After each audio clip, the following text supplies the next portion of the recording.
Hello, everybody, and welcome to the annual Worst Of show at Post Wrestling. I'm John Pollock, joined by Wai Ting, and representing UpNXT, we have Davie Portman and Braden Herrington here in the post office as we are getting ready to purge all of the garbage from the past year. Gentlemen, welcome. Davie?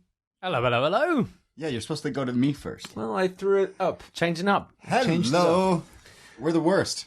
Well, you guys have not come ill-prepared because you two are being accompanied by what particular brand are you drinking, Braden?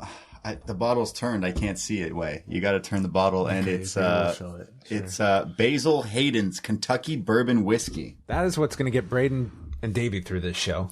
I mean, we're here to talk about the worst of, so I'm trying to forget the year that was. So I brought some bourbon to the post office, and we got sober enough to remember this year and remember what was shit. Well, and now we've remembered it and we've written it down. We can forget again. Is that what you're saying? That's right. Yeah. Every time we talk about any of this awful stuff in the world of wrestling of 2019, take a shot. I am in charge of seeing this show till the end, so I am abstaining. But Wai, you are not mixing. How does this bourbon stack up to other?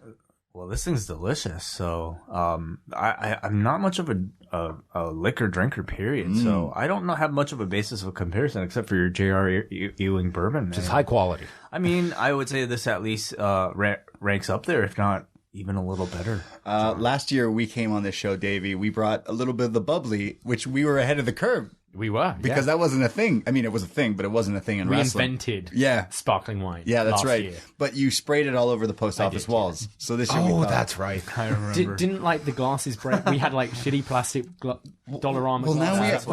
Now we have our own Patreon. We can afford high-end bourbon to bring over instead. This just typifies the podcast success you two have had over the past year.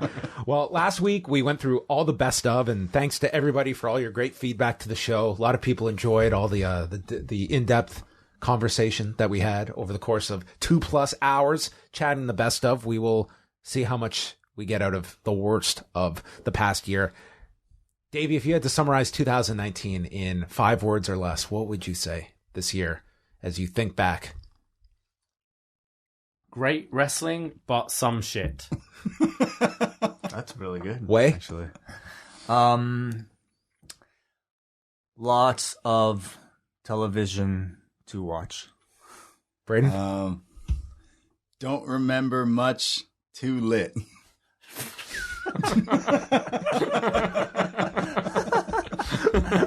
John? Why am I doing this? All right. We have all of our categories, as we also have our comparisons to the 2018 worst of picks that we had. And we're going to start things right into the thick of things with worst wrestlers of the year. We have broken this up into male and female categories. Last year, the selections were as follows. The worst male wrestler of the year, we had myself, Wai, and Braden choosing Baron Corbin as the worst wrestler of the year. Davie went rogue and chose The Undertaker. Wow. as the worst wrestler of 2018. Will any of those choices repeat? Wai is going to let us know. Not for me, because I don't think this person really was in contention last year.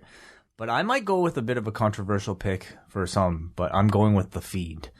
I think Bray Wyatt is a great wrestler. I think the character is wildly entertaining in the right context. But if we're talking mostly in ring, which I consider this category to pertain to, I feel like there's so many limitations placed on this character that prevent him from having a good match. And I can't say the same thing about somebody like a Baron Corbin or like anybody else.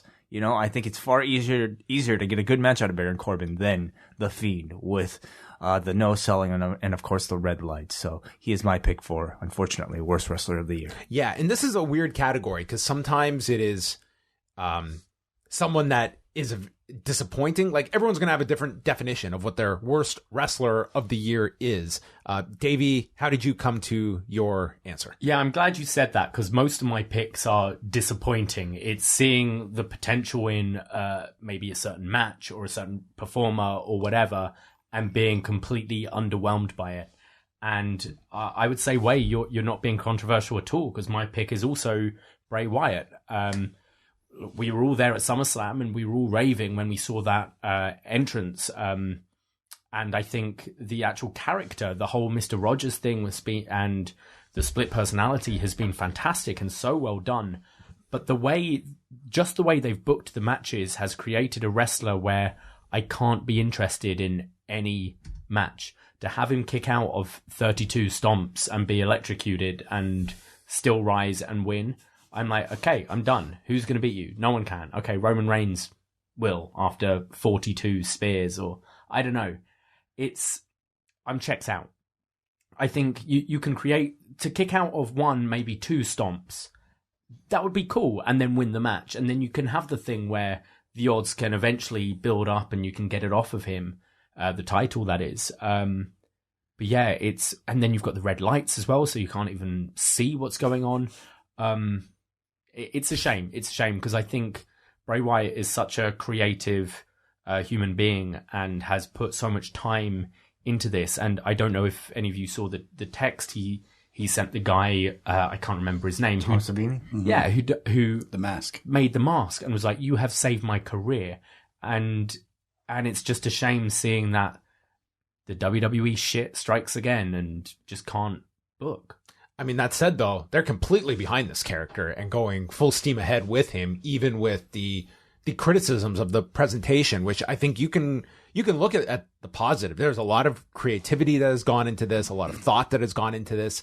But at the end of the day, you are trying to work this into a pro wrestling context, and it has to work at some level there. And you can have a wide range of different characters, and you can go into different areas that traditional sports certainly can't, and you can play with that. But it does have to somehow mesh with these other characters as well, and not just be 100% focused on this one character, and it's just the babyface has to contend with it. And in the Seth Rollins case and the Miz case, coming out worse than they walked into those programs. It's going too soon at that point as well. If you had it gradually, like if a year down the line he kicks out of the fourth stomp, it might be worth more. But to have it as pretty much the first main feud to just... And as the champion. As the champion. And it killed so much. It killed Seth Rollins as well. You just destroyed so much with He that. reminds me of... I'm a huge horror movie fan. We review some horror movies on our Patreon. Michael Myers is my favorite. One of my least favorites is Jason Voorhees. He's cheating. You can run away as far as you can, but you turn around, he's behind you. You hit him with everything you got, he won't die because he's a ghost and he's got magic powers. That's just cheap storytelling booking of this character. Who is your pick, Braden? It was not The Fiend. It was the same pick that I chose last year.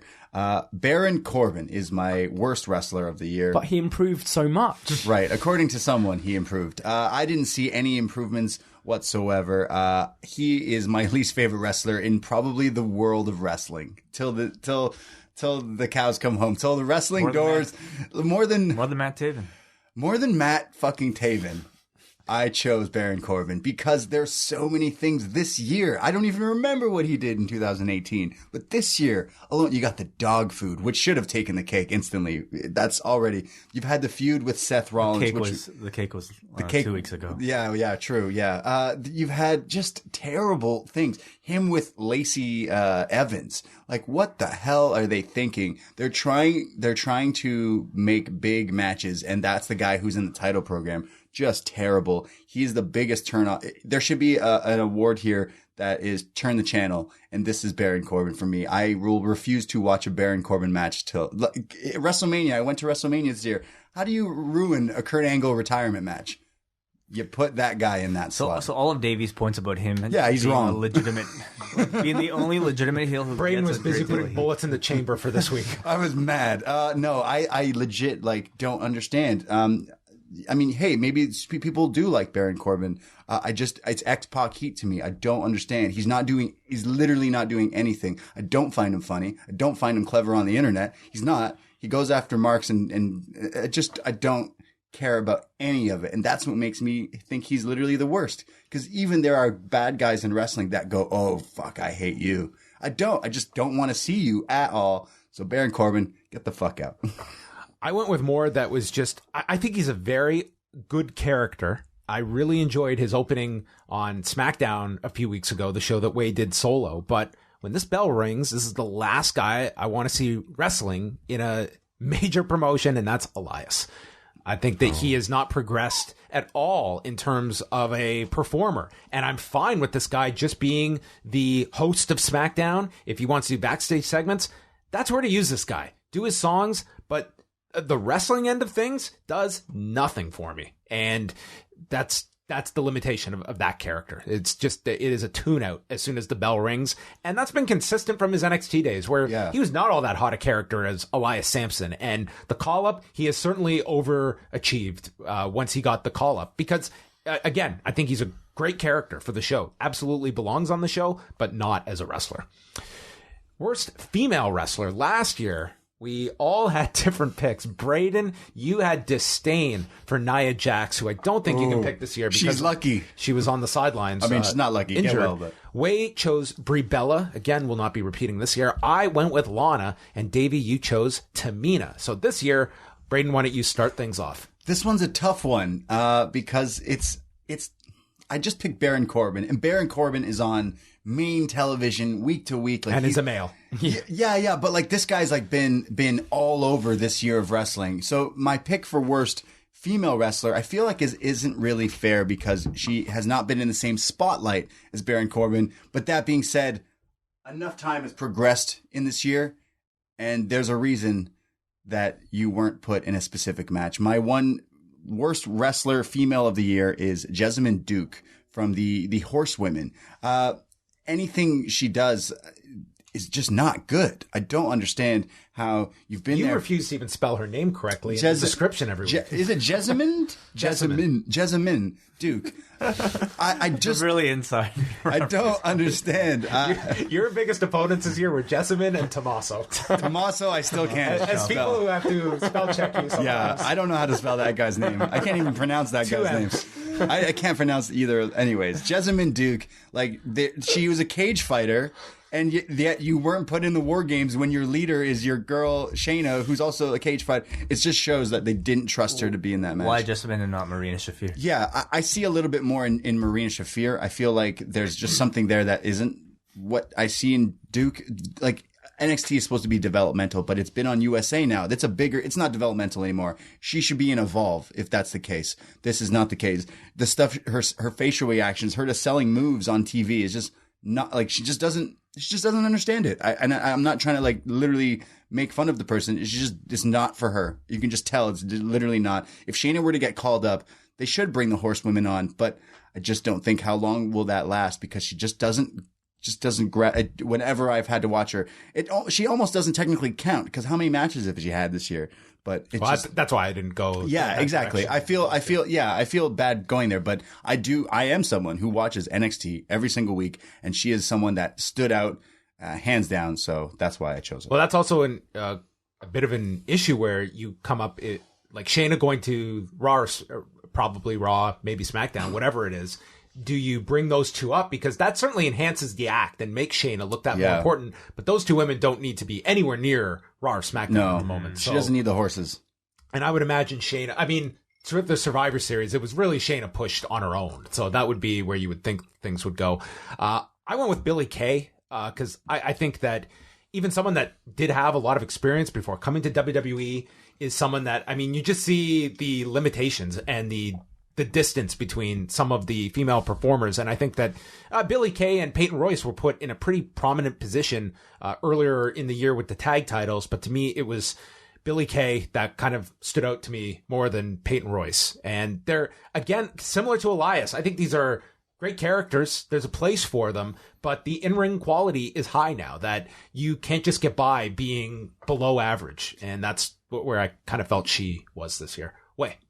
So with these categories, I tend to favor or weigh more heavily somebody if they're given a greater deal of exposure. Certainly, I feel like we can, look to like a one-off appearance as maybe somebody being a worse wrestler technically, but I definitely would favor somebody more for this quote-unquote award if they constantly appear and they constantly perhaps show that they are not necessarily at that level.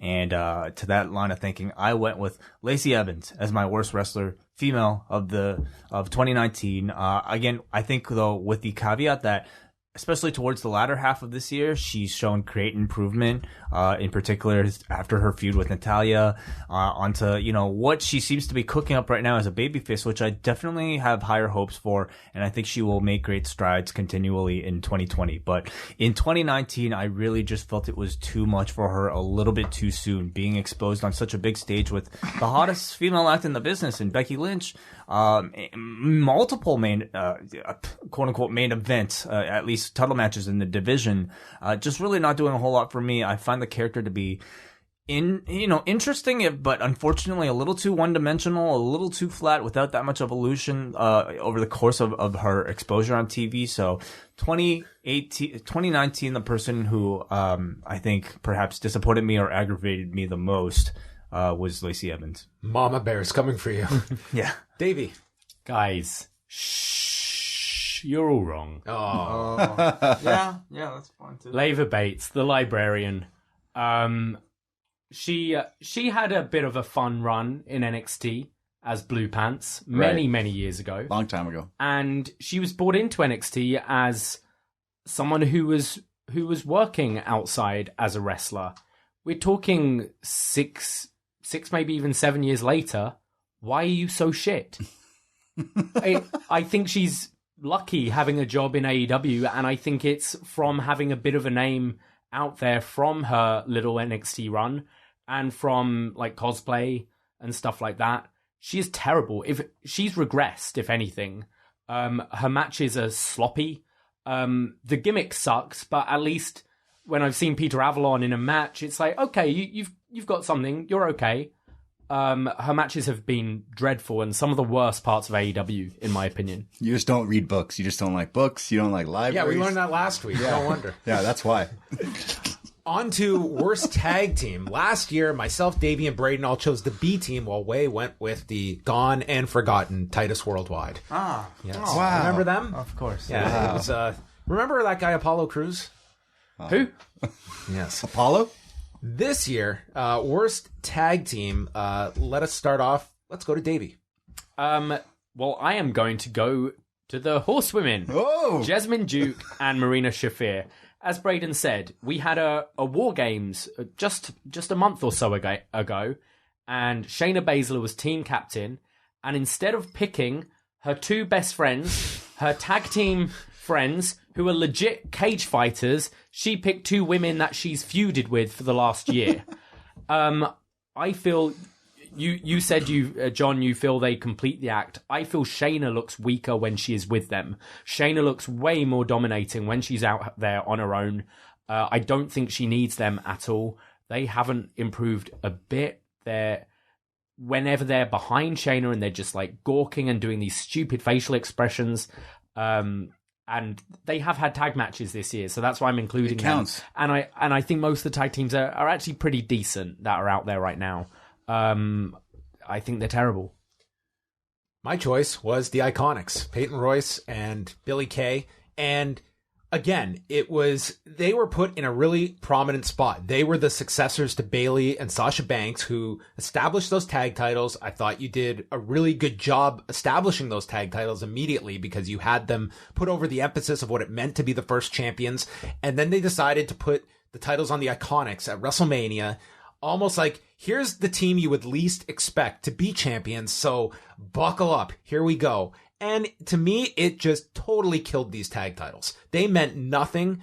They barely did anything with these titles for the entire run that they had. It was, to me, a complete gap in the chronology of these tag titles. And a role that the Iconics are out there to be annoying. They are there to be on the microphone and don't need tag titles. Absolutely not, when they're in the embryonic stages of just establishing in a company that is just rife with way too many titles to begin with. You just kind of doomed these tag titles at this point. And I still don't think they've rehabbed them to the degree that they had at the beginning, where they initially introduced them. So the Iconics were my worst tag team of the year. Wai? I went with the B team. Again. I mean, you felt left out last year. Did I pick them last No, year? you went with Titus Worldwide. Oh, okay. You went against the grain, so you're making up for it. I'm a year behind on my pick, but honestly, I was looking through sort of the roster of choices that I had to go from. And, like, I mean, I thought about a number of them. I thought about, like, the Forgotten Sons. But then, like, I thought about the Iconics, I thought about the Dark Order, and I feel like all of those other teams have at least some redeeming quality to them. You know, the Forgotten Sons always deliver in ring. Iconics have great personality. I can't say the B team at this point offer any of these things to me. I don't, Be honest, were you surprised that that you totally forgotten about the B team until you had these awards? Oh yeah, absolutely. Yeah, they don't even exist. Dude, Well, yeah. you just said B team, and I was like, they're not still. Are they still? Still a thing. And I was like, oh, do I? I mean, I would have picked Epico and Primo if they had at least one match or two, but they didn't even do that. So I can't reasonably say, even a team like the Forgotten Sons or the Iconics when they still exist. And Braden. Yeah, I was stuck between two teams here. Now, I already mentioned Jessamine Duke being my worst wrestler, so I was instantly like, oh, I hate both of these two. But something really did piss me off this year in wrestling, and that was I was at WrestleMania. The Iconics win the women's tag titles, which are still new, and I was like, oh, I didn't expect that, but okay, I'm kind of for it. They could run with that. And then they completely make you forget that these things even exist. I think the Iconics are really funny. The Iconic has gotten way over. People love doing the pose. But when it comes to actual wrestling, I can't name you any other match this year that I enjoyed other than that WrestleMania one. And yeah, they totally killed those titles instantly. What did they do? So I'm going to choose the Iconics as well because not a great year. All right, so we had a few options there to choose from. Worst promotion. Last year, Wai and Braden chose WWE. Davey went with World of Sport, and I chose the rest in peace Lucha Underground. That will not be repeating this year for myself. So one of these promotions we pick might not be around next year, is what you're saying. Well, if your worst promotion, I guess that's a potential question that you have to ask. Two are gone from last year. Yeah. So, you're looking at me, so I'll just come out of the gate and say it. I choose Ring of Honor as my worst promotion of 2019, which is crazy because near the beginning of the year, I was tooting their horn being like, guys, they're doing a show at Madison Square Garden with New Japan Pro Wrestling. Holy shit, this is insane. I need to go to this event. This is a must-see event. The event itself was great. New Japan did a good job. It was the event I wanted to see the most that weekend. Me too. I was like so excited. I've never been to MSG. I've been to so many Ring of Honor shows throughout the years. I just feel like this year it was a domino effect of little things adding up to other things, and just so many things gone wrong.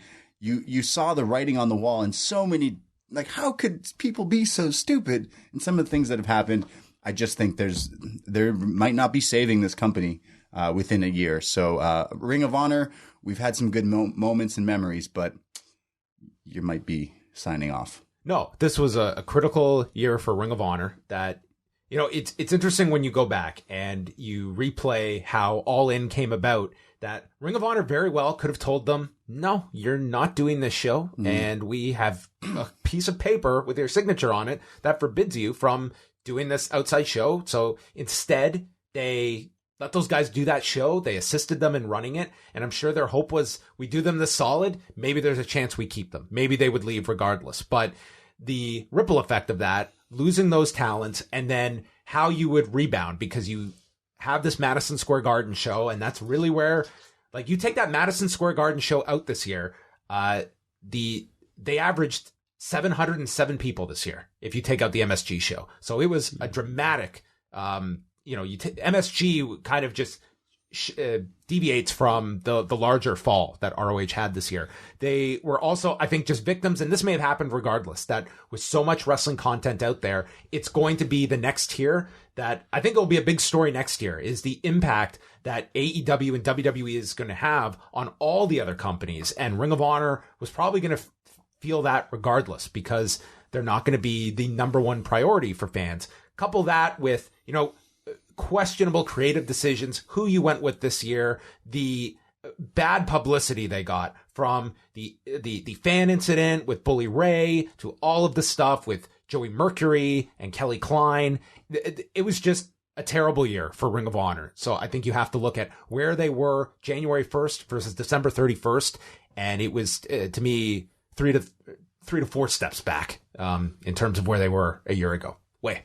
ROH. And Davey.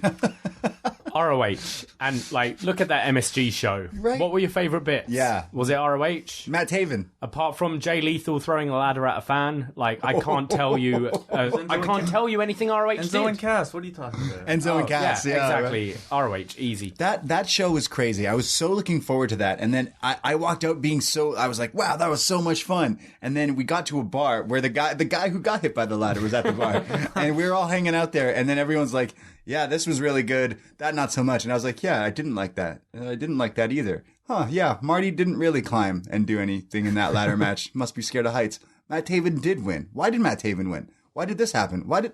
You know what? Maybe I like New Japan, and that's why. Also, that show wouldn't have happened without the Bucks and Kenny, because wasn't that show already like in the plans from before, and then they lost them? It's just tough, but... What can they do to re-engage your interest? I don't know. I feel like it's too late. Too late. They seem to be going heavy on like a big lucha focus now. You see like Ray Horace starting to do matches, Flamita in there. You have... I don't think it's necessarily like... They've got great talent, but it's... Look at what NWA has done with the talent pool that they have. I think often it just comes down to good creative, hot matches. That's really all you need. Their TV is totally missable. Like, you don't hear anybody talking about ROH TV. It's big changes that need to be made, and I can't point to one or two things that's going to change things around. To me, this year is one where you have to identify the source of your problems, and there's also the question that best case scenario, we might be third on the list for people. We're not going to be one or two. Okay. And can you be viable at that list? I would say it is possible. I mean, 2 years ago, I wasn't with you guys then, but I'm pretty sure most of your picks was probably Impact. I'm pretty sure that was on this list for many years, right. And they're still hanging in there, and they're starting to turn more heads around with like Tessa Blanchard and stuff, and sure, they're struggling, but they're surviving, and I don't think that name is as dirty as it once was. Right. ROH are at that point now, and you can save it, but it's a struggle where there's so many bigger companies now. And their ROH and Impact are similar in that their ability to continue is all based upon their parent company wanting to operate them, and that's where their life is. It's like if Sinclair made that decision tomorrow, they'd be gone. They could divest themselves of ROH. Anthem, Impact is a massive amount of their business, so that's where those companies are valuable to their owners. Essentially, they should have put Marty over. I wonder if the year would have been much different. It wouldn't have been really, but really looking at it now, right?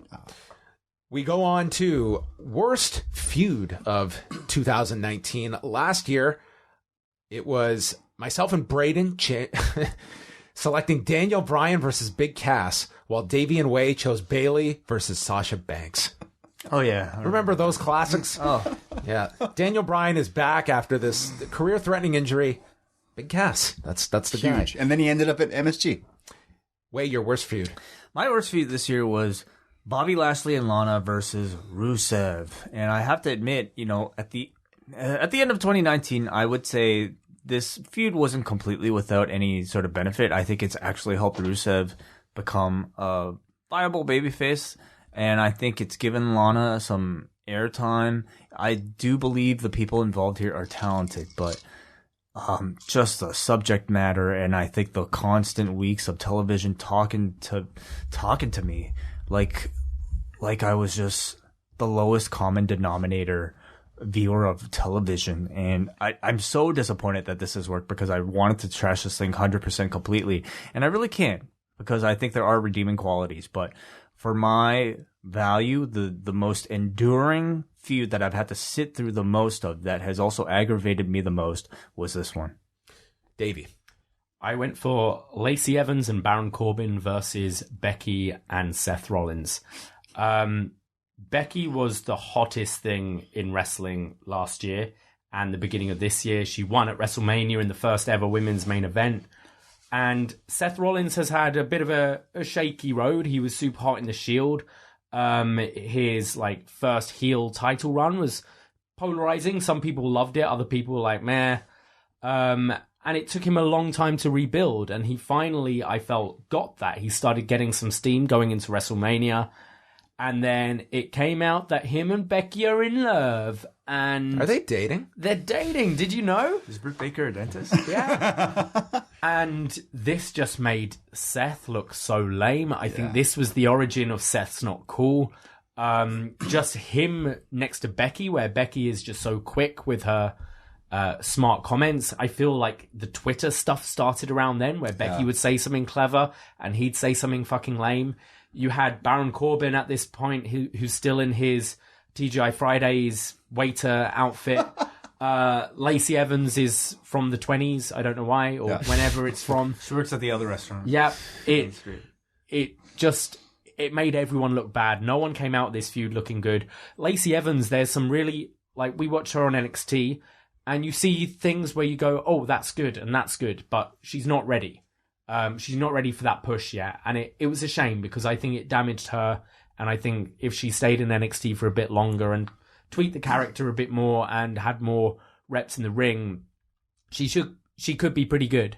I think no one came out this feud looking good. It's so important when you have those big WrestleMania programs climax and you know who your big characters are going to be, having those feuds ready post WrestleMania. And I think with Becky, it really sucks that Nia had the double knee surgery, because everything was ready-made for that program coming off the punch to get to that feud. And that could have been a much better program for Becky coming out of WrestleMania. And instead, Lacey Evans was Extreme Rules, which would work perfectly with Nia, where you don't actually have to do too much wrestling. It's just a weapons match. It could have been something. Like, instead, Lacey Evans was thrown into the deep end, and it was just way too much too soon in a main event program. And yeah, it was that's a perfectly worthy choice. Mine, I went with Kurt Angle and Baron Corbin, and really this was an extension of the Kurt Angle retirement tour, which was very sad to watch. And now we're getting to see a comparison to Jushin Liger going in, and to me, it's like that's one of, like, it's probably the high point that I'm looking forward to of as we just saw in Japan. Yeah.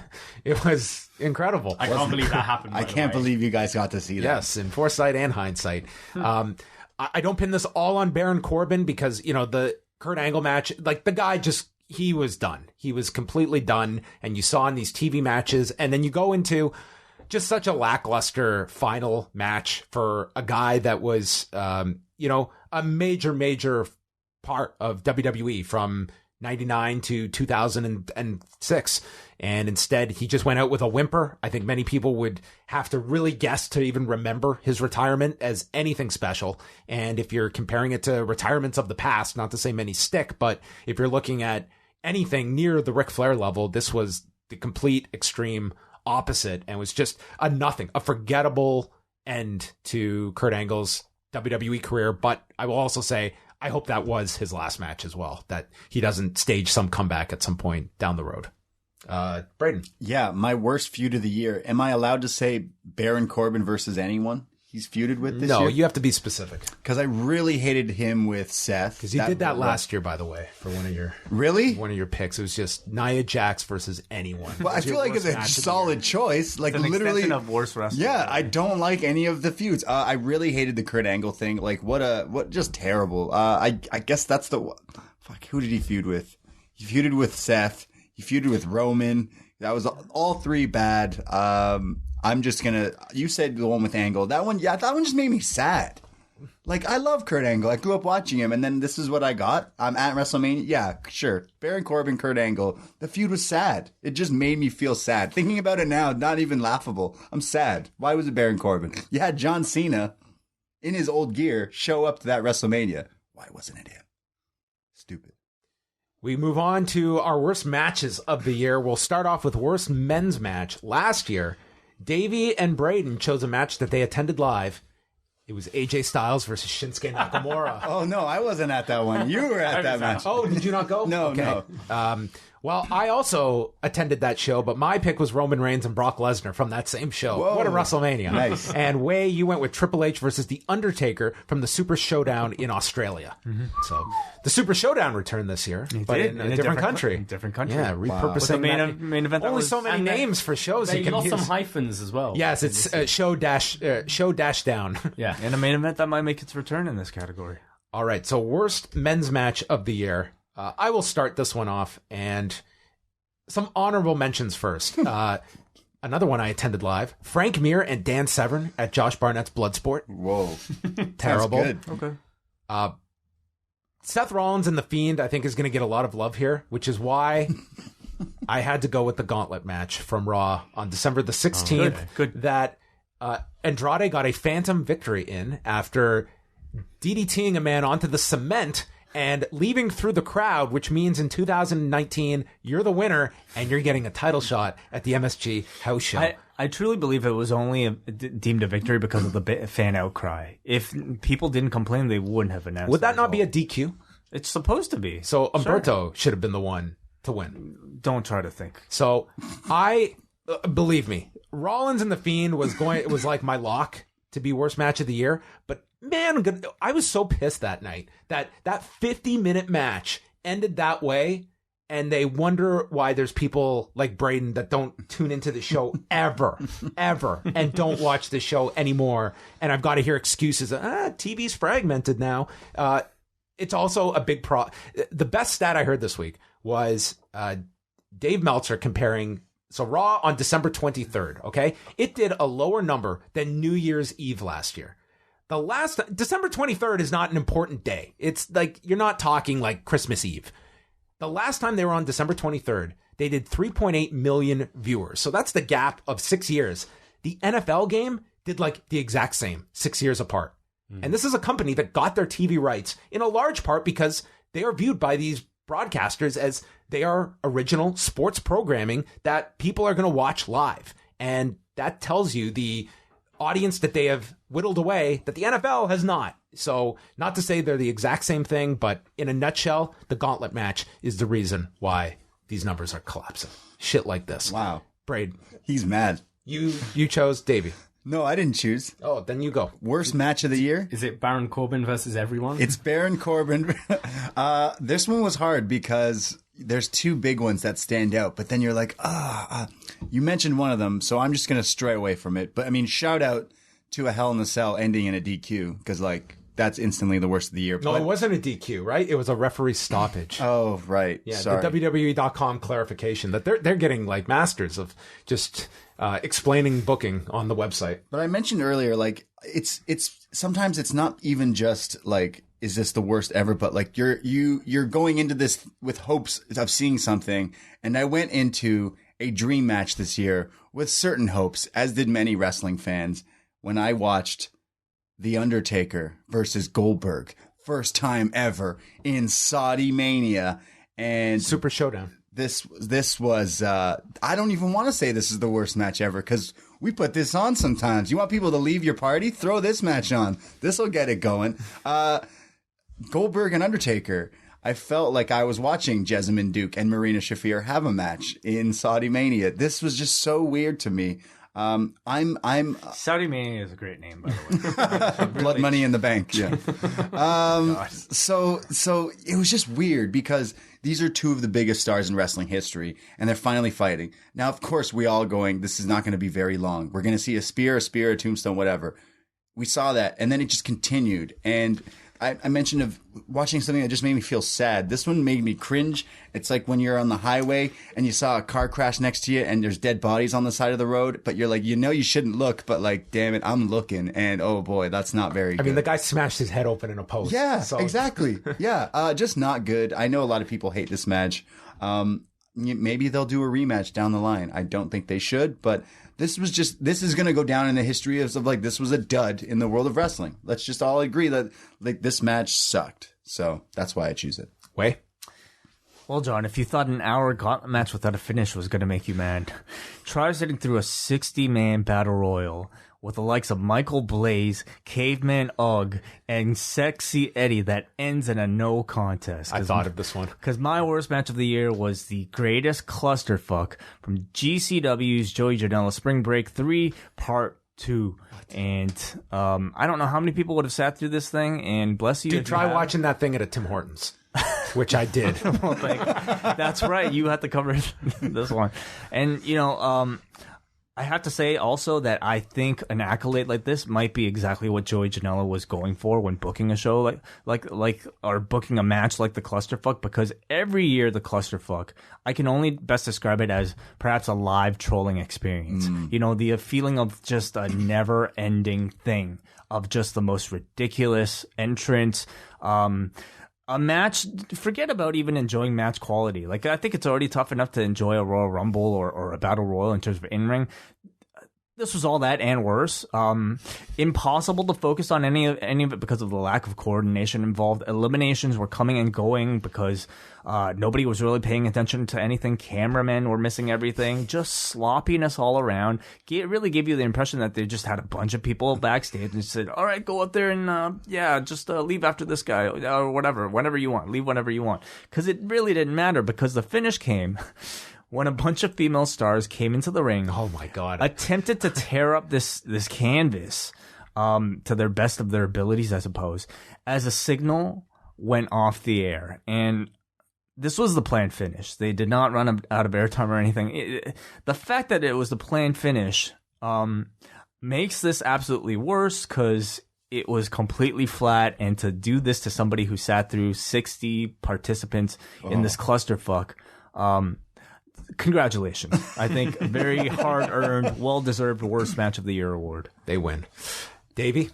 I honestly thought it was going to be a clean sweep I did for too. Taker Goldberg. Oh, no. I actually thought Rollins and The Fiend was Yeah, gonna sweep. I thought so too. I thought that was significantly worse. I just want to say before I reveal, I fucking love Taker versus Goldberg. I'm sorry.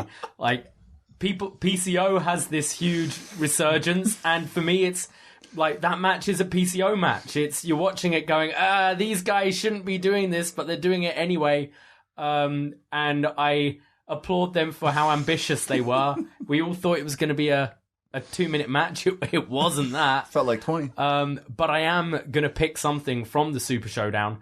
And I'm picking this because it sums up everything wrong with WWE for me. They picked someone from a show Braden and I watched called NXT, a guy called Lars Sullivan, and they were building him up to be the big monster. Oh, yeah. This was stupid. So they booked him in a match against the Lucha House Party. 3 guys against 1. And the Lucha House Party lose the match via DQ. They get disqualified against the heel monster Lars Sullivan, but you've got to give Lars his heat back. So Lars kills the Lucha House Party after. This made no sense booking-wise to me. It made no one look any good. Like, why? You should have had Lars just kill these guys. It made no sense, and for me, this was like, yeah, this is what WWE is now. They just don't think that... You said, like, that match way you picked was... You feel Joey Janela was deliberately trying to... troll and put on the worst match possible. I feel WWE do this on a weekly basis because, and then I listen to Bruce Pritchard and he defends this shit on his show. And it's like, no, it makes no logical sense at all. That was bad. And so match quality, there was probably worse, but it's what this match represents. And you could say the same with, a ref stoppage in a Hell in a Cell, but it was just nonsense. Wow. Okay. I look at this show as like a tomb that one day will go back and this will tell the story of 2019. So I am switching my pick because there's no way that we're going to go a year from now and not reference Seth Rollins and The Fiend. You're right. So that has to go down. Right. I thought everyone was going to pick that one. You're right. None of you did. So I am, that was. Oh, it's in another category. Yeah. I will just say this. When me and Wai watch together, it's usually in silence. And about 10 minutes into that, I just go to Wai as I'm shaking my head. What the fuck are we watching here? It's like, we're watching this and we're just trying to keep quiet and not... Look, what is going on here? It's for that reason that I feel like there was an air of a bit of an excitement to that match. The fact that, like, I think thinking about it, it was not a good wrestling match, but I think the discussion and the hysteria coming out of it made it entertaining in hindsight. So I kind of got some value in that. Yeah, I agree. But I do. It was a toss up between Taker, Goldberg, and the Fiend thing because I watched this, and I hate the red lights. I can't watch these matches with the red lights. I just couldn't believe what I was seeing. Yeah, it was very jarring because it is over the top of just this can't be real. I mean, it literally can't be real. There was footage that came out before it of a house show with the Fiend and Rollins where Rollins stomped him and then the Fiend sat up. Yeah, and I know there was some quite positive buzz going around, like, oh, okay, they're doing this sort of Michael Myers thing, and I think if they did that twice, would have been fine. And I feel they maybe thought Rollins was going to have this longer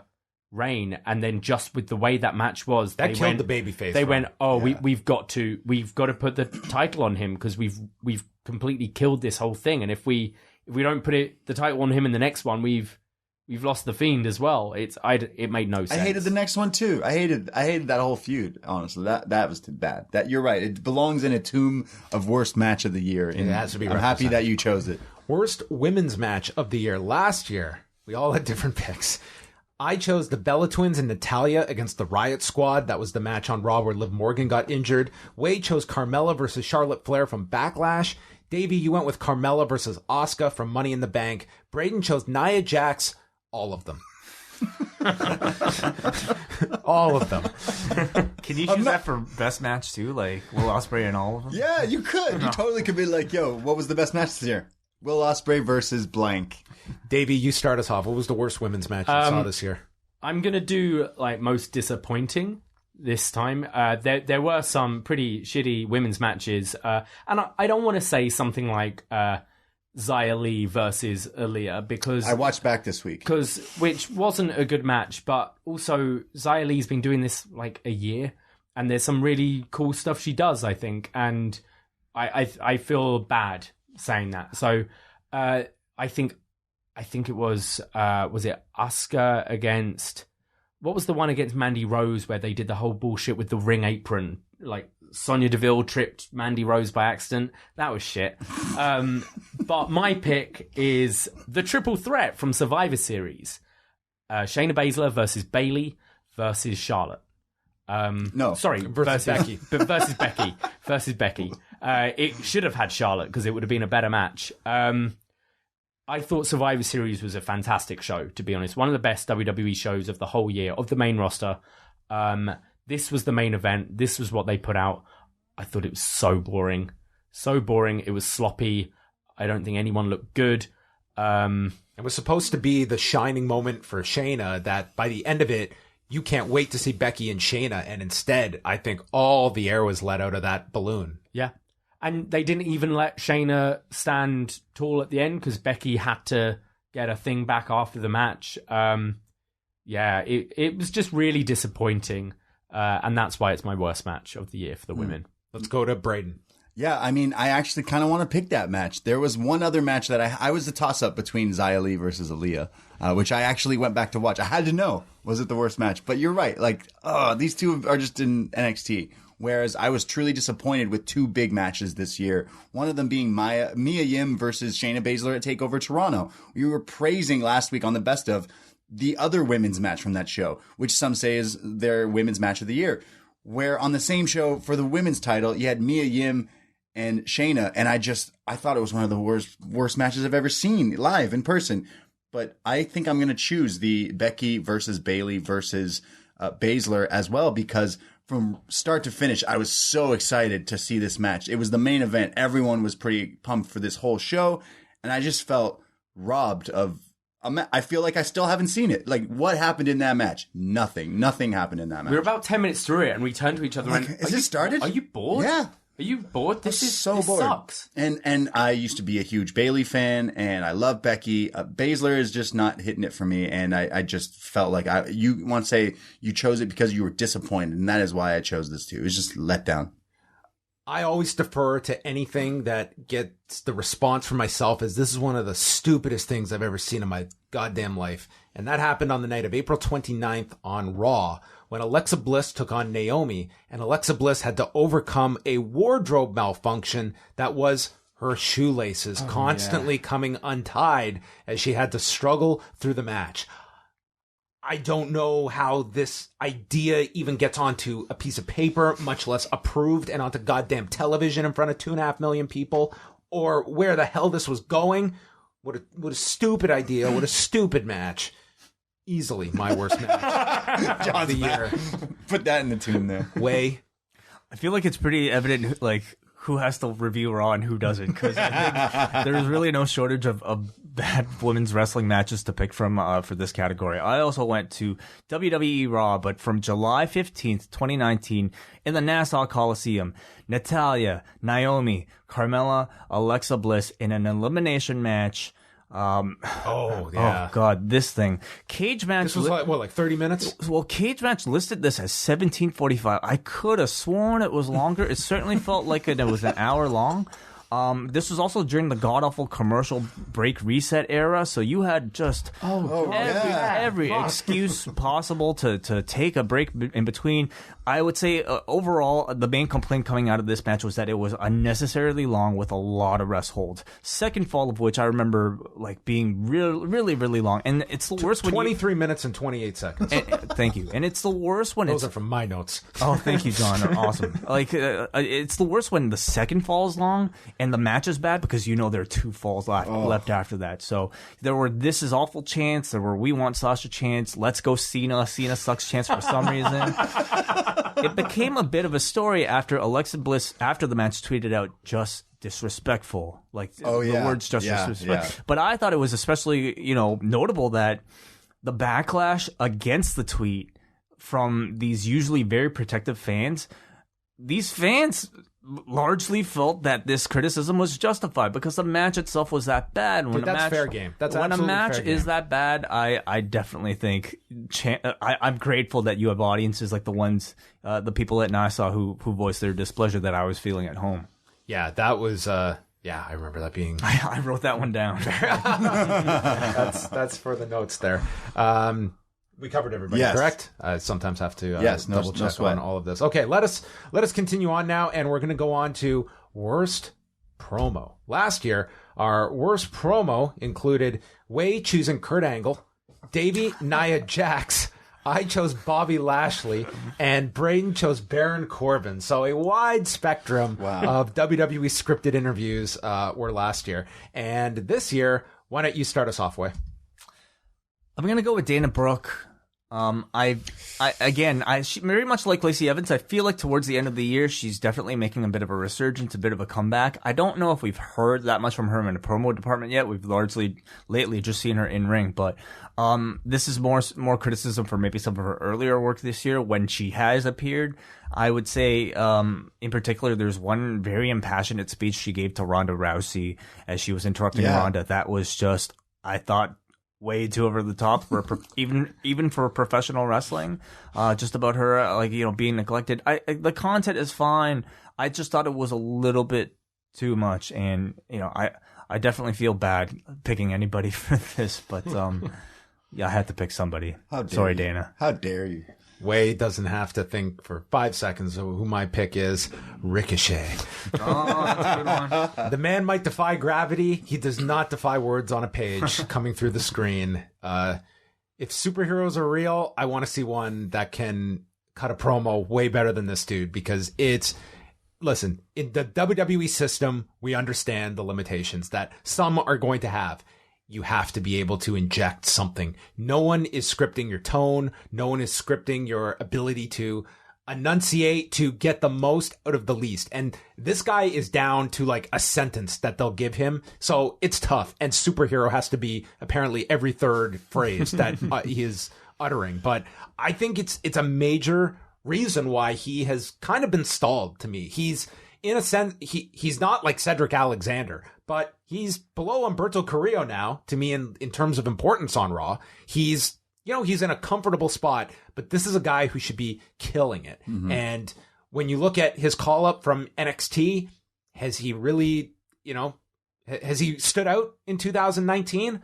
I've been watching Ricochet for years, and this to me was, a year where it was rather disappointing looking at one of the top guys in the world, but his promos are a big problem, I think, in terms of them seeing that in him, that they're going to go to the next level with him and protect him to a larger degree. Do you ever notice he always winks too? Because he can't talk, he can't say anything. He always winks in his promos, especially during NXT. He looks like he should be the coolest guy. Yeah. And then he talks, and you're like, oh, you're really fucking lame and boring. He's awesome.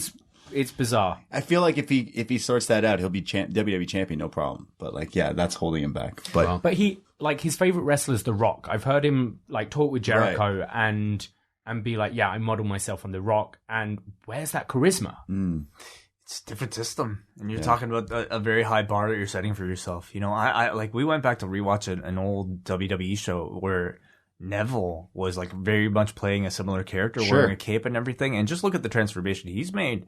You know, when he got to be a bit more like himself. So who's to say outside of the system, Ricochet can't do the same? Well, yeah, and that's always, I think that's going to be forever like the Jon Moxley rule of how will this guy perform outside of WWE? Because, you know, Moxley is confirmed. That's a real thing. And some people will flounder outside of WWE just as they do inside, but others will look at it like they're harnessed and they only have so much that they can maneuver around and have that ability to really get over, even if there isn't a whole lot of momentum behind them.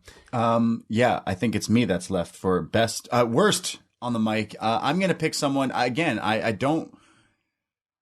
I'll just say it. I pick Lana as my least favorite on the microphone, worst promo, whatever you want to call it. Every time this woman flaps her gums, I get so mad. I get so aggravated. I feel like sometimes what she's saying is I don't know. I get mad even thinking about it. The character itself is gone on far too long. Whether it be from when she was with Rusev, even before years ago, I didn't like her then. I don't like her now. The stuff she's been giving, it's like she believes everything she's saying. She owns it up. She lives the character. She lives kayfabe, and it still doesn't work. Isn't that being a good performer? No, but like she's not making you hate she's not her, good at it. she's a No, heel. no, I don't like it. I feel like I literally can't sit through a single promo of hers. I just disdain from watching that whole cuckold angle simply because I feel stupid when I watch it. I'm sure you guys can attest to that when you watch Raw every 3 hours. You feel like you're being insulted. Like they know you're stupid. Is it the material or is it the delivery? It's a little bit of both, especially from Lana. And since the incorporating with Lashley's one of my least favorites ever, and that it just doesn't work for me. You mentioned maybe last week somehow Rusev's gonna get the best out of this whole angle. And that's right. I just don't like Lana talking ever at all. Get away. Go away, please. You're not a wrestler. This is wrestling. I like wrestling. That's not You wrestling. don't have to be a wrestler to talk. Yeah, I don't like it though. I'm going to go for Kenny Omega. Whoa. I feel he's WH Park just put his fist right up into the sky. he sucked this year. I think He had a really rough bit during those being the elite bits where he was like, it was terrible. Yeah. But there was a promo that sticks in my mind where he's got clear. It was after the Moxley match where he had a hell of a match with Moxley, and then he comes with obviously black makeup under his eye. It looked like shitty makeup, showing he's got a black eye, and doing this depressing promo where I don't believe him at all. I feel I compare him to Vince Russo. So What? Okay, bear with me here. Vince Russo in WWE had all these crazy ideas, but he had people like Vince there to rein them in and pick what works and what doesn't. Then he went to WCW and had no one to control him, and he just did whatever the fuck he wants, and it was mayhem. And I feel this is Kenny with AEW. It's his own project, and he gets to do whatever he wants, and no one's telling him no. And I think he needs to have people tell him no, because he looks like a chump this year. This is a guy who would be so many people's wrestler of the year in other years. He's not put any good wrestling matches out. Well, that's not fair. He's had a couple, but nothing making anyone's list. And I just don't believe him whenever he talks. He just seems like a nerd who comes out and wrestles occasionally on Wednesdays. Or on YouTube. Yeah.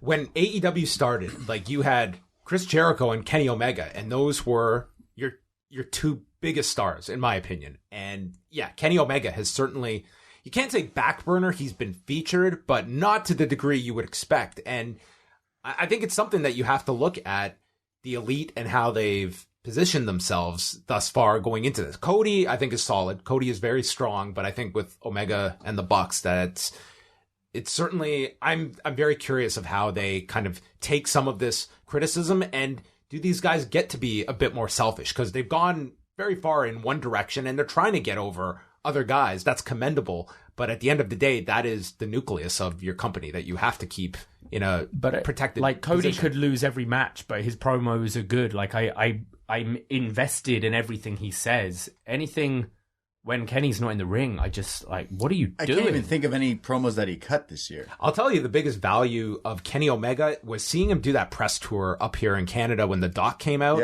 and watching him on shows like The Social, and just how personable he was in all these different outlets. And they put him, he did with you. Sure, but like the gauntlet of interviews that he did with people, and was, to me, like, he is fantastic in that role of being someone that can go out in the media, really sell people on what he does, and speaking that language to people that are not following professional wrestling as well. So yeah, I think this year, certainly it was not the same as 2018 for Kenny Omega.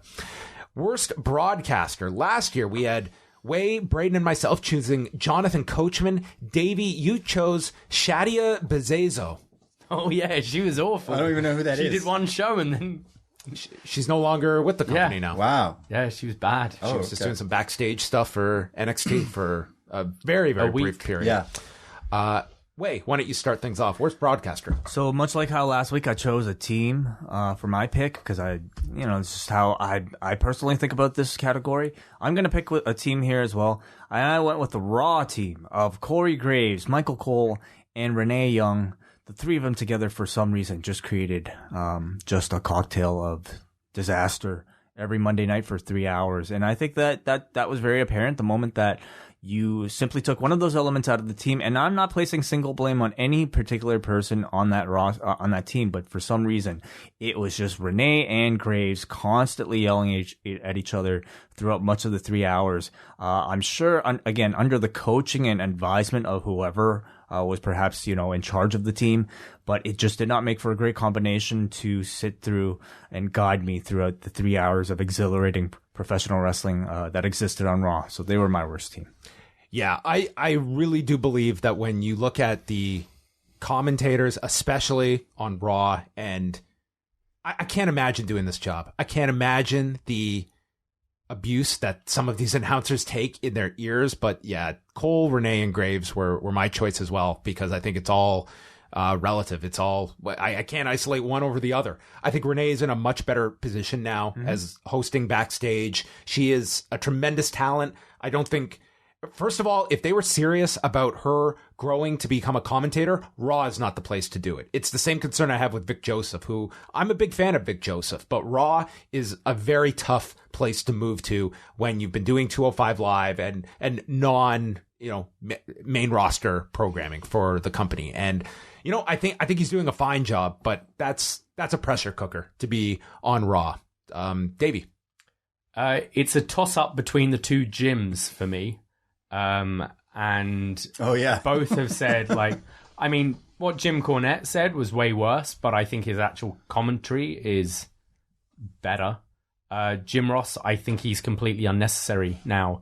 He sounds, when we went back and watched some of those old TLC matches for our Best Match Ever show, he sounds so much more engaged. He knows everything that's going on. He's giving you facts about these wrestlers and how they were wrestling in backyards as kids and all this. He's constantly getting the names wrong. Oh, which one's that? Is that the Butcher? Is that the Baker? Is that the Blade? Like, it's written on his fucking tights. He's Blade. Literally says Butcher. You've got Tony Schiavone, who's excellent. He's completely won me over. Excalibur, who's terrific. I don't know what Jim Ross serves to that booth. He keeps tripping up with making just un-PC comments, and I don't think he's a racist or trying to be offensive at all, but it's showing he's not kept up with the times. And if you're in that position going live every week, you need to be able to monitor yourself with what you say. And he's made the same slip up with the same word a couple of times this year, and I just don't think I think he's past it. basically, and should go.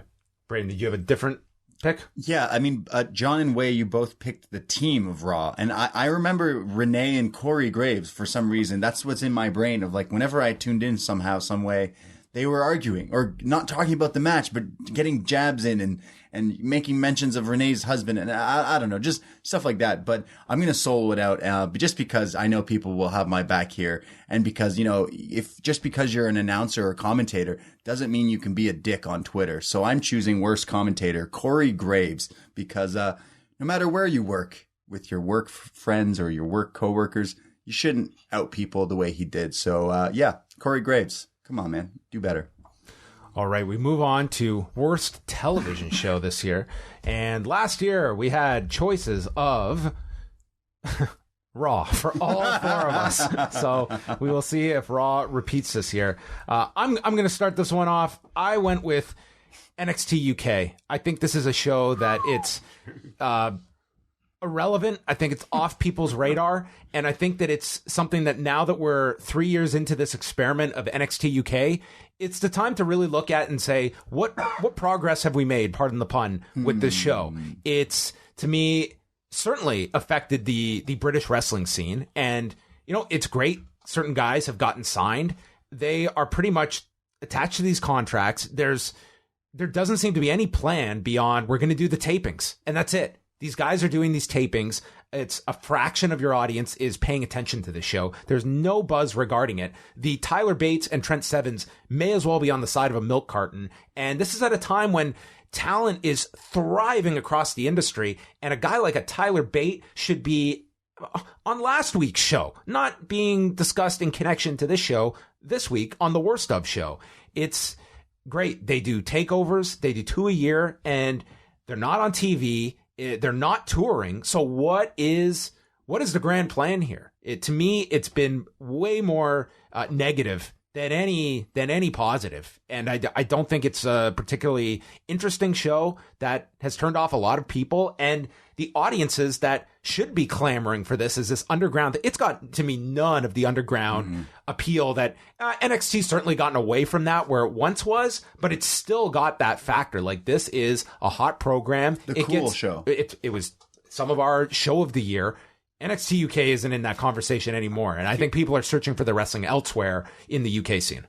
I feel like 205 Live even occasionally makes more waves than NXT UK. Like, I sometimes would, at least in the past, hear about hot matches on 205 Live that I should check out. Never hear about that on NXT UK, unfortunately.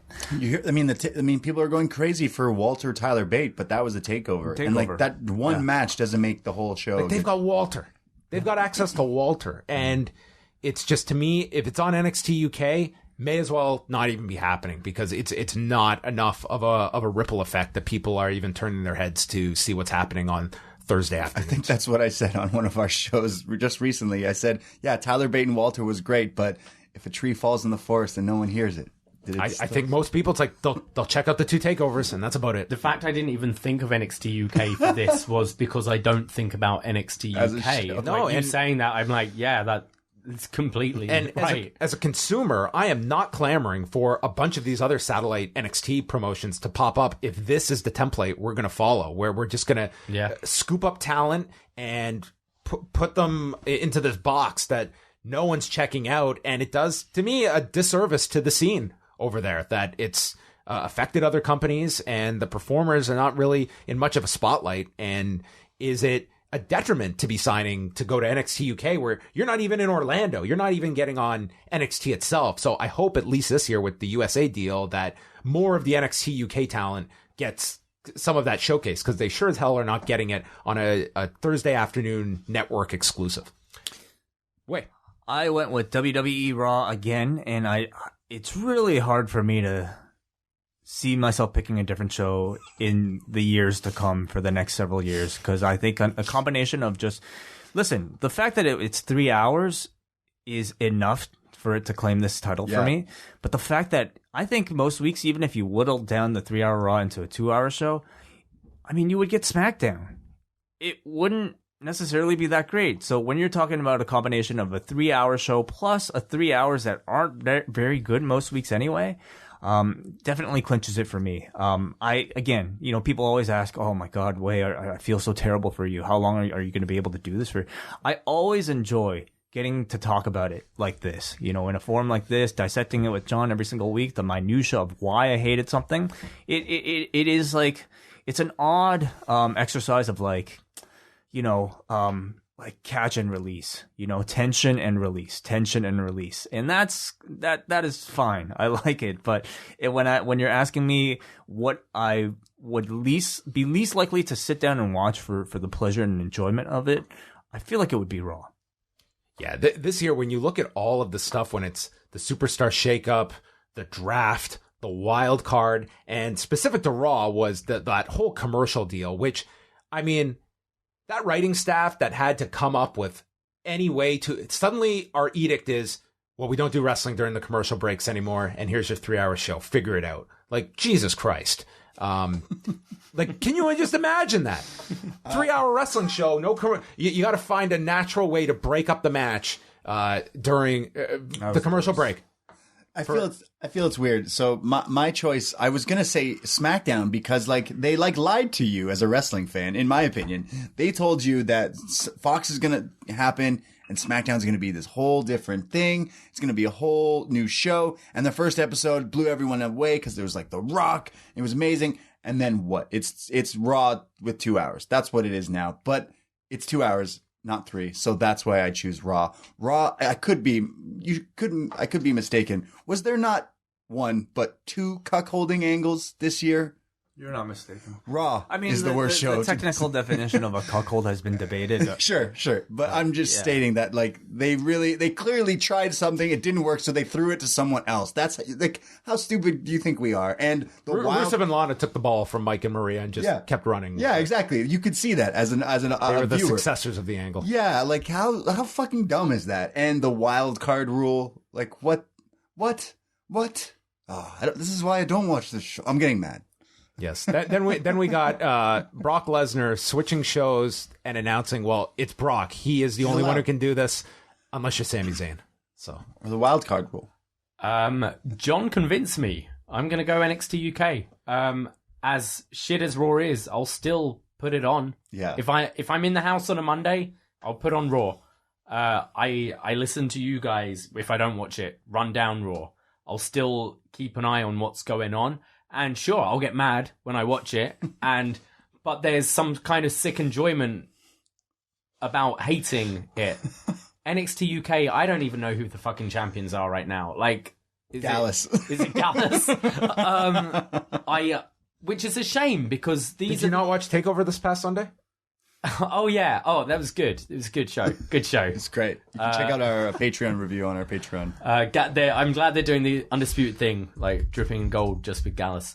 But no, and it's a shame because these are guys I watched before I moved to Canada. These are guys I'd see at indie shows all the time, and I should be supporting them, but I just don't want to watch it. And as I said, I even forgot this was a show until John brought it up. Legit. And he made good points. So I switched from Raw to NXT UK. Wow. Yes. And for more on this, check out the British Wrestling Experience. They chronicle the state of NXT UK. And check out fortnightly of TakeOver UK. Yeah, you guys did watch that. Worst television episode. Last year, Wai, Braden, and Davie all chose the November 26th episode of Raw, which was a show that featured Drake Maverick peeing on Bobby Roode's robe and a show closing promo. Sorry, not show closing, but Dean Ambrose's vaccination. I chose the November 19th episode of Raw, coming off Survivor Series, that featured Stephanie McMahon using the quote, "Dismemberment is a bit of a corporate liability," shortly after the Crown Jewel show. A 32-minute match without a finish. A promo by Dean Ambrose saying Roman Reigns got what he deserved when he got leukemia. And this was his "What's That Smell" promo in Los Angeles. So I don't think there's any right or wrong answer of which Raw was worse. But November sucked in 2018, apparently, on Raw. This year, Braden, what was the worst wrestling television episode of the year. So I'm a little shaky on the date, and it's weird that I'm picking this one, but I have my reasons. Because front to back, it probably wasn't literally the worst show this year, but I'm picking it because there's a few other. I was there live. It was the Raw after Mania. Now, not a lot of bad things happened on this show, but there was one thing that rubbed me wrong so bad that I wanted to just leave the show. They had both new champions from the night before at WrestleMania, Seth and Kofi, and then they threw away this whole thing with them now having a tag team match with Sheamus and Cesaro, I think, The Bar. And I don't think I've ever been more mad in wrestling. We bought tickets literally right as the fucking show was started. We were at a bar in New York, Manhattan, Lower East Side somewhere, enjoying lovely drinks with lovely people. And for some fucking reason, we decided to go to Raw. And I almost regret it because this made me so mad. I flew in, as did all these people all over the world. And we're all sticking because Raw after Mania is supposed to be this hot commodity and hot product. And then you gave me this. If you watch that back, I think that is where you got a lot of the original AEW chants and all that stuff that really started that whole, hey, let's cheer for these guys during WWE things. It happened at that. I just remember being so mad. Now, the rest of the episode, sure, you had Undertaker just come out. You had a Finn versus Sammy match. Just the rest just made me go, really? Sammy wrestled this year? Yeah, I'm like, what? That's what I got after that? Mania wasn't that good, and that's what I got. I was really let down. So that's just a personal preference. Raw after Mania, worst show of the year. Davey. I'm going to go to May. I'm similar to Braden. I've watched way less main roster this year than I ever have. But it's one thing that sticks in my mind. And it was the introduction of the wildcard rule. And this came from May 6th, 2019. Just the whole idea of the wildcard was so stupid to me and just angered me, insulted me. And I think it was the beginning of a series of just terrible, terrible Raws. And this was the start of it. It was just Band-Aid solutions. It was, we need the viewer declines. That was it. Roman Reigns had moved to SmackDown about 2 weeks before. It wasn't like the superstar, the black brand split after the superstar shakeup had been going for a while. It was mere weeks after. And, Roman's on SmackDown now, but we need him on Raw right away. It was so dumb and it was the beginning of me stopping watching this year. Wait. I went with also WWE Raw, but from December the 16th. This, of course, was the hour-long gauntlet match with no finish. Your worst match of the year, John. No, he changed it. Number 2 now. Oh, number 2, sorry. Well, I will... Asterisk. I will put this into the tomb. Yes. Yes. It wasn't just this gauntlet match, but I would say the addition of a really quiet crowd this particular evening. Also, being the first half of a double set of tapings perhaps maybe contributed to the lack of reaction from this particular crowd on this evening as well. But I feel like of all the Raws this year, I will probably remember this one a little bit more than the others. Well, mine is kind of similar to that way because it's about not having a finish. But this is where I think mine might take the cake, okay? Because I'm going back to May the 17th. And on that night, on the Pursuit channel, Impact Wrestling built up to their main event of Michael Elgin and Rich Swann that went to commercial break and just never came back. Wait, was I working? Was I working the board there?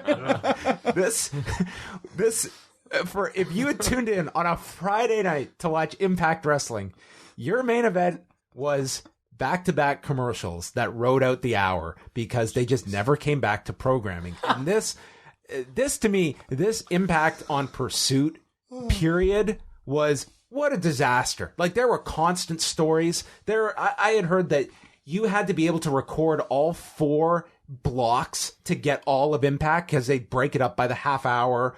There were just constant issues with Impact. There was a week where last week's aired instead of the new No, that was episode. when I was working. I think this happened on Pursuit. Yeah, probably.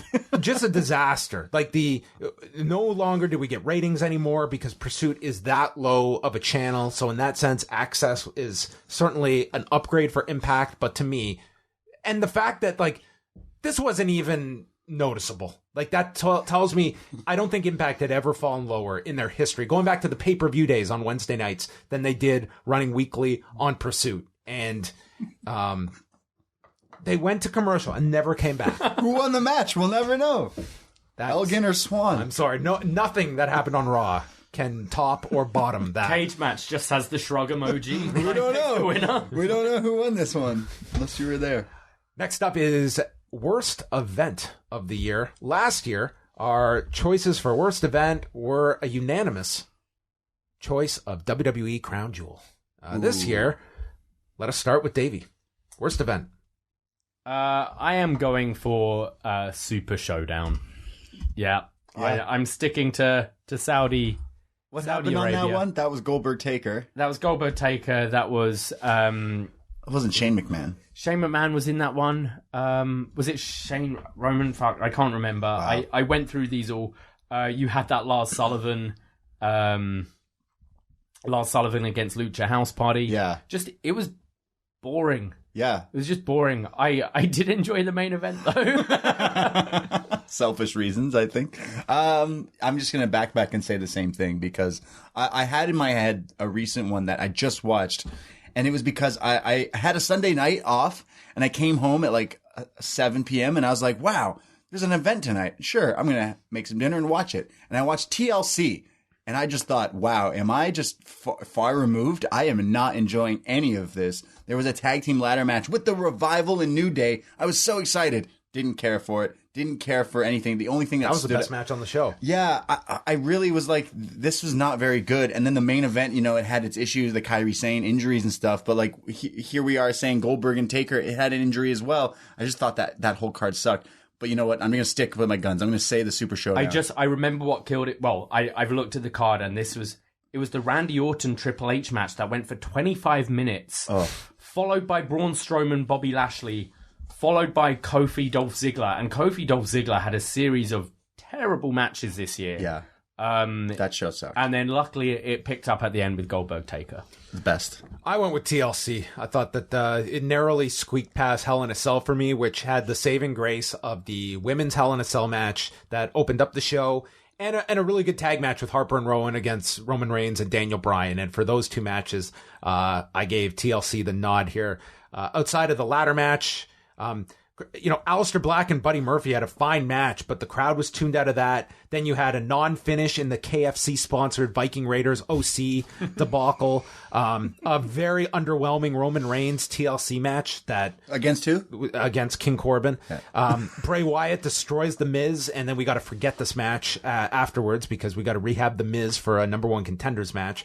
And then, a 26-minute main event that totally fell apart. So, yeah, that was my worst of the year. Way? I went with Hell in a Cell. And to be honest, I don't remember a thing.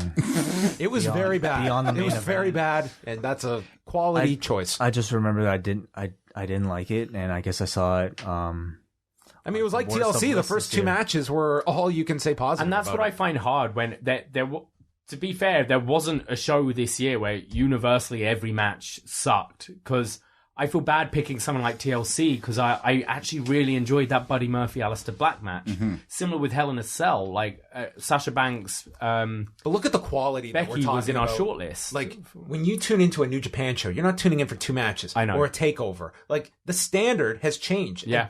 This roster has never been deeper. So this is, that's the state of the art now. It's not just, well, I hope there's a good 4-star match on this. It's like, yeah, bare minimum now. Like, that's the standard that fans, I think, should have. True. You should have a higher standard now because everyone across the board has raised match quality that I'm not tuning in for 1 or 2 matches. I want a solid, consistent show, and maybe WWE running 5+ hours with 10 matches when a lot of great shows are doing half that. Maybe that's a sign as well. Worst character. Last year, our worst character choices, we had some interesting choices. Davey had Lacey Evans. I chose Antonio Cueto, the father of the dead Dario Cueto, who came back from the dead. Braden, you went with Jessie Elaban from NXT. Wow. Wow. Remember Where's she gone? Well, good. Her character was she botches. That was her gimmick. Yeah. That was her gimmick. I said, I think you can quote me. I said, let's see how far that goes. And Way had the statistician Dana Brooke. No, did I? That's your worst character. You're such a Dana hater. No, I'm sorry. Way, why don't you crunch the numbers on your worst God. character? Okay, well, I feel like...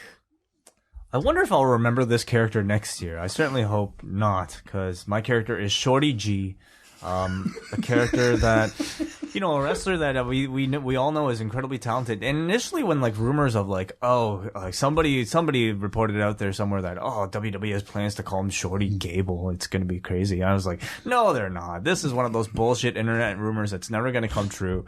And then sure enough, it would be one short joke after another before. And then King Corbin did the classic, I think, coronation, calling him Shorty G. When he started to dress up in the basketball shorts and the basketball shirt, I have no idea, what is going on, because they clearly see something in him enough to push him up to a certain level. They're giving him airtime, but to waste all that effort on somebody, I would say not at this point. Yeah, I guess not at this point. Greatly reduced. Well, he is getting on TV more so than he was before. Yeah, and he also, you spent a lot of TV time on him in the past, so I don't think it's completely somebody intentionally burying him. I think it was a real effort in somebody's twisted mind to get this guy relatable and over to a certain section of the audience. And I can tell you, in January right now, I don't think it's been all that successful. In ring, of course, he's great, but that's all he's going to be seen as. In fact, you can argue he was even better off, just being on 205 Live and not really doing a whole lot than he is right now with the gimmick. Arguable, debatable, but nonetheless, it's a gimmick that I really can't fathom anybody coming up with for anything other than, somebody who's supposed to be a jobber. So I'm really disappointed in Shorty G. Yeah, I thought you could... I was a big fan of the Allure in Ring of Honor, but no, Shorty G was my worst character this year, and it was just sad to watch. He had 2 Dynamite matches with Jack Gallagher on 205 Live that I thought kind of revitalized 205 Live temporarily when they did that first match back in June. It was an excellent match. He's such a good wrestler. No, it's also this is to me there was who was watching this guy and saying, "Oh God, he's so short." This is, to me, just a stupid observation. Even if you say that, would that be something that you would amplify and tell everybody, Shorty G. would that be the sort of the crux of the identity of the person that you would want to create? It's why do you even have a 205 Live show if size is perceived as a weakness? You're also talking about a former Olympian, somebody with some of the most legitimate credential. He's amazing. If you could make Taz into something, if you can make, I don't know, Rey Mysterio into a credible threat, how could you not take an Olympian and do the same? This guy, I hope one day we're watching him on Undeniable or Undesirable to Undeniable, because I can't wait for him to do his retrospective on this run and how hard it was for him to just get through this stupid gimmick looking like an outcast from Space Jam. It just sucks. He's no terrible monster. character for just a phenomenal wrestler. Braden. Yeah, I mean, now that you mentioned it, I really do hate that character. I was going to pick The Fiend, but earlier you picked him as your worst wrestler, and that kind of made more sense because it was more of the wrestling that I hated of the Fiend character. I'm kind of into, because you're right. Whether or not you like that, you kind of tune into Raw because you wanted to see the House of Horrors, the Mr. Rogers stuff. Yeah. So I don't know if I necessarily want to pick him as worst character. So I'm going to go over to AEW and I'm going to shh the haters and pick the librarian, either or, just the gimmick of the librarian. It's interesting because AEW has been really good with people giving their thoughts, and then they listen, and that was the first one. That was the first, it was literally really the first thing. sound negative criticism, and they kind of doubled down on it and went with it. And Yeah. it's like your audience was giving you a clear message that we don't want this direction. It's really strange because the way it was introduced, it almost seemed like they were working a bit on Yeah, BTE. I thought it was it was supposed to be a joke, but we've never had a punchline. And I don't. At this point, I don't think we ever are going to get a punchline. No, it was like Tony Khan insisted on the librarians. They wanted Punk to be the librarian, and they ended up with these two. through a contest. Yes. Yeah, I really don't know what they were thinking and why they continue to persist with the characters. Yeah, Like this is the kind of shit that people have really been negative on, and it's like it's been the largest criticism of AEW is this desire to go into like this like sci-fi comedy route. That, man, it's like your audience is very vocal in wanting something different from this, and this to me was the first example of one where it was pretty unanimous disdain for these characters when they were introduced. You still see this character. Like I'm pretty sure I saw him a few weeks ago. So I'm like, okay, they're still going with it. So yeah, I'm gonna choose that. There was a lot of silly characters, but this one sticks out to me because AEW is new, so obviously people are gonna judge this thing. And like you said, this was one of the things they're like, oh, we know that people hate this, but we're gonna continue to do it. Davey. I'm also going to AEW, and I'm going for Emi Sakura. You okay there? Yeah. I just don't get it. You get so mad. It was the first time she came out, and it was in that the 6-woman tag match. Right. I was okay with it. I was confused. I'm like, why is this woman got a mustache and dressed as Freddie Mercury? But it was fun. It was like a fun moment in that match. But then she's challenging Riho for the women's title, and you hear about this fascinating backstory where Emi Sakura was training her, and she's known Riho since she was a little girl. And you go, wow, and it was nothing they told on TV. This was all in like a promo video they put on YouTube and they aired just before the match. But it was enough to make you go, oh, okay, this is a story here. And then she's putting her in a surfboard going, hey! And you're like, what? It's confusing, and it seems like a kind of fun babyface character, yet she's a heel. I don't get it, but I do love hearing Braxton Witherspoon saying, Emi Sakura, give me back that microphone. So I've got to give her credit for that. This one was introduced last year, this category of worst piece of merchandise, where you chose the B-Team shirt. That was like the homemade Sharpie design. I chose the Comda.com baseball cap that Don Callis wore leading into Bound for Glory, where every other comment was about Comda.com because they got a title sponsor for the pay-per-view. Davey chose the Rey Mysterio greatest mask of all time because they improperly used the mask. So instead of it looking like GOAT, it didn't, when it could have easily been utilized. And Way also took issue with the decision of WWE Shop.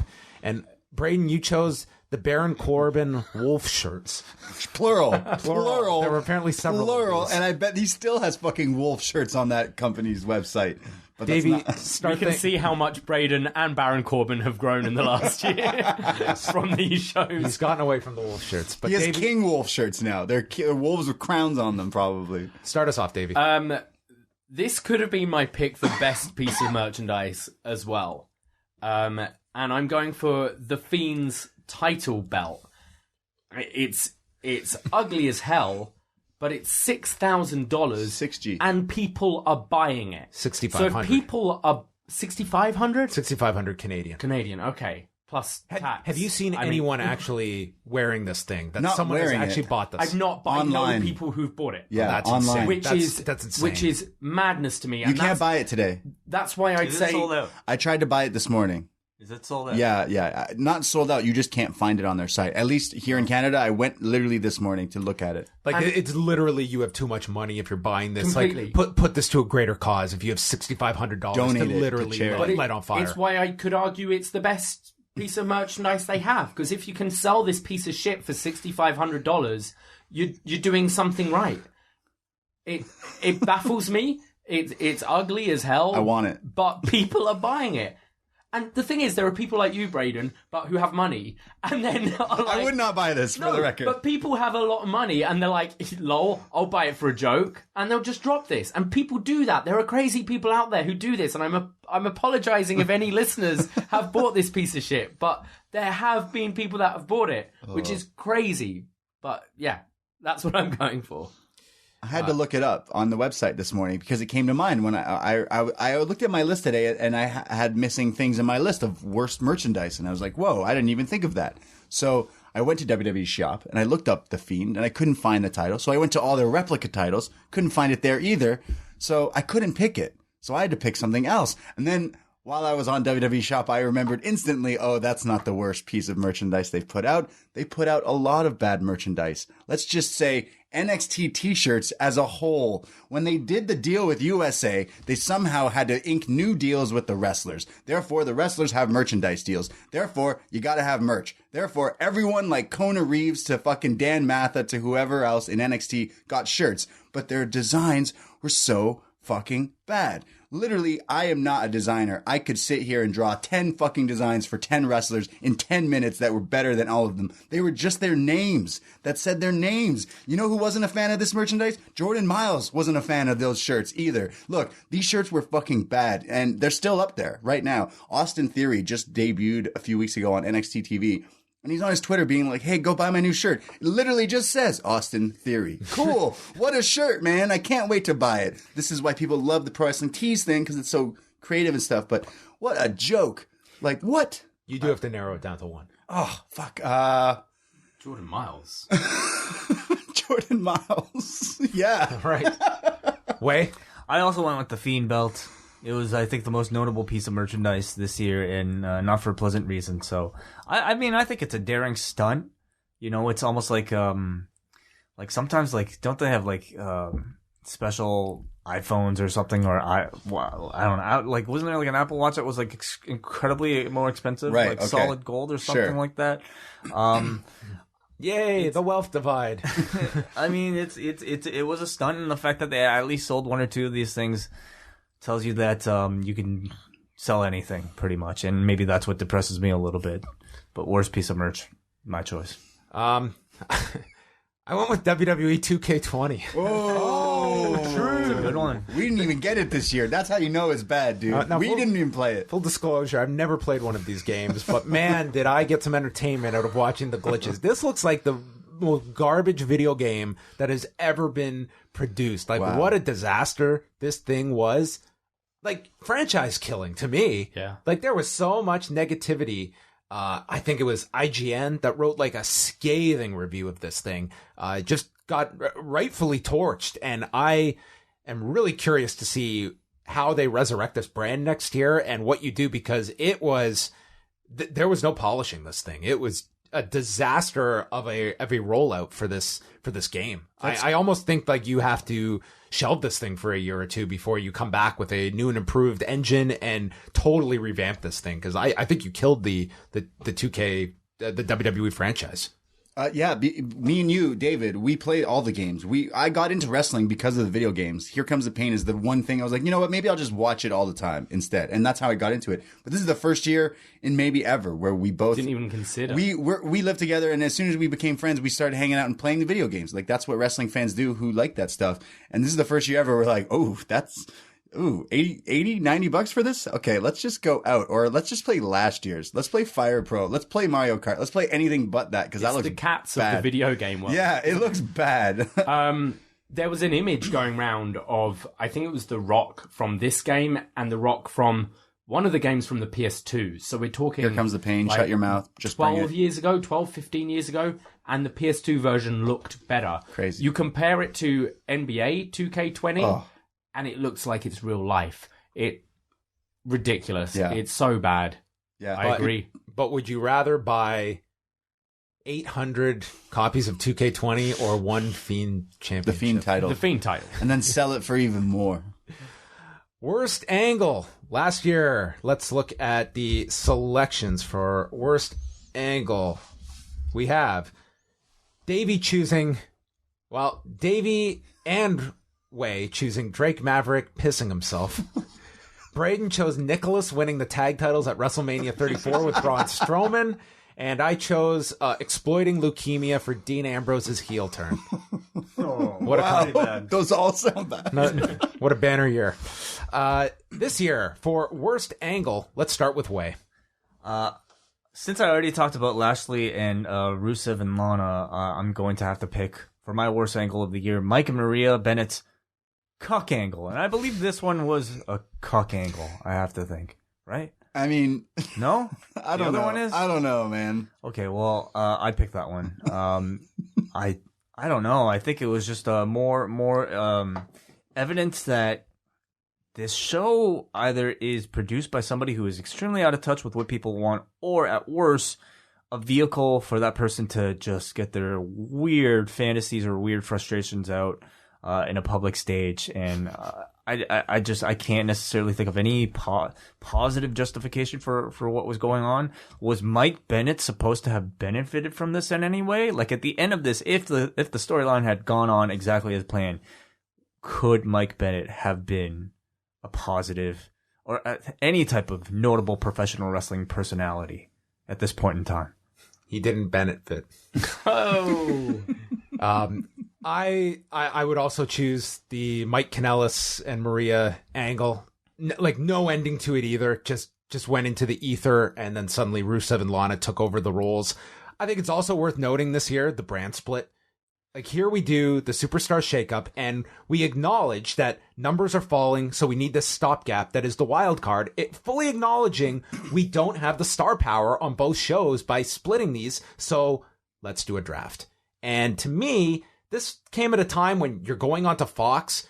You watch SmackDown, and it's, man, you feel like this is a roster of like 20 people. Like they're just trying to fill out time at certain points, and it's greatly to me hurt the show because there is a lack of star power on both shows at this time. Raw is desperately trying to create new talent. You didn't even get like a great week out of those draft episodes. Like those were not executed very well. So I don't think even the short term of doing a draft helped either show. And the end result is like we've got a roster that we're trying to create stars, and now we've split the shows in half. And I think that it greatly has hurt both shows by doing the draft now. So I'll go with the brand split. I think we can put that one on the tomb. Davey? Worst angle of the year, I'm going for Eric Angle, who strangled a kid at a wrestling show and was arrested. Jesus. Oh my God. Braden, please follow that. Well, like this is where I'm torn. The kid didn't die, by the way. Okay, the kid's okay. I'm stuck because I really hate the cuck angle with Maria and Mike, but then it was like pawned off to Lana being like, hey Rusev, I'm fucking Lashley. And I hate both of them as equal. So I really don't want to pick other. Can it not be smorgasbord into the same? Like, isn't it the same? You say this for every category. But like, Pick they all one. shit. Oh man. Okay, guys, I really hate Lana. Did I already pick Lana as something? Okay, then I'm gonna say the Mike, because there was a specific episode where they did something with Mike and Maria that was so bad about her being pregnant. That was a specific like line in the sand for me, so I'm choosing that as well. Wrestlers, don't let other wrestlers fuck your partners. That's all I learned from both of these angles. Like, if you are in a relationship, this brings out the worst in all of us. don't bring your partner on the road with you. If you learned anything from wrestling, because bad things will happen and they'll fuck your wife. The next subject, going on from that one. Brandon, isolate that. I was not expecting worst angle to generate those kinds of answers. Worst music. I'm excited for this one. Wai and I were correct last year because we chose All In by Downstate. Oh, you mean best. Braden chose the B-Team's theme, and Davey chose both the song Celebrate and New Orleans by Kid Rock at WrestleMania. See, you got to choose two things. Did he not perform at that WrestleMania? He should have. I can't remember if he did or not. If he did, I just got rid of it from my memory. Worst music for the year. Are You Ready? By AC/DC. That's pretty bad, yeah. 2019, we're going on to network television, and AC/DC is the song we want to connect. All the Aussies are mad at you right now. 18 to 49 great, demo, here we come. No, that song sucks. No, I hate it. Terrible. There's no TNT. What made it worse was the Survivor Series where the teams would come out to Oh, it, yeah. and you saw Braun Strowman like strutting to the ring to "Are you ready for a good time?" It was terrible. It's an awful, awful song. Like, to me, what a disconnect to your audience by, like, nothing against AC/DC, but man, what a, I hope that when WWE gets a TV deal in 2050 on whatever the, your microchip broadcaster that goes on your eyelid is not using Sum 41 as like our theme to connect with the young kids. You'd lose it. Don't even lie. You would love it. Yeah. You're all to blame. I mean, who would use Sum 41 to start off a come show on. every week? I mean, Get out of here. that would just be silly. Braden, you are one of the most musically inclined people I know. What was the worst music this year? This is a great year for this category. We need to go deeper into this because we didn't just have new theme songs for new SmackDowns and all that. We had a whole new wrestling company that came out. And that doesn't mean you're exemplified or whatever from this list. No. You get crucified even more. So I know a lot of people that say AEW's great, but they really just have shit music. And there's so many that I can pick from this. David, I already know your choice is from this list, so I'm not going to say that one because it's on this list. It wasn't even in my mind until a non-fan of ours was over and was like, hey, this guy's theme is amazing. And we looked at each other like, what? So we listened to it. It's bad. But there's so many that stuck out You to me. liked the song that was terrible. Yes. What But was the song? Well, I'm going to say it. sorry, I was leading up to picking yours. I'm sorry, Oh, but I'm okay, changing. okay. I'm changing mine. Got it. There's one that stuck out to me that's so fucking bad. It's in WCW when the wrestlers would have rip-offs of other songs like DDP, Nirvana, and all that shit. So Dustin Rhodes comes out Brain stew. to have a rip-off of Green Day, not Sum 41. It's so bad. You can argue that that's one of the more identifiable themes in AEW. But it's a rip-off. Like, they should be Battlecry. sued. My best theme of the year. That said, DDP came out to self high five. Like I'd go ape shit. That'd be awesome. I think that's a big negative on the network now that you don't have that anymore. Yeah. DP's got his Some weird. people are known for like the rip off themes. Yeah, I there's a few in AEW where I'm just like, really, like, whoa, can we not do better than that? Like, really? I also don't associate Dustin Rhodes as like a connoisseur of like Dookie and Yeah. We don't know if it's supposed to be brain stew. Dude, come on. Of course it is, but I mean, I'm sure the creator probably has that in mind. I don't know if when AEW chose that particular song for Dustin or when Dustin chose that song, he might have. Okay? Right, yeah. Yeah, but I don't know. Could be wrong.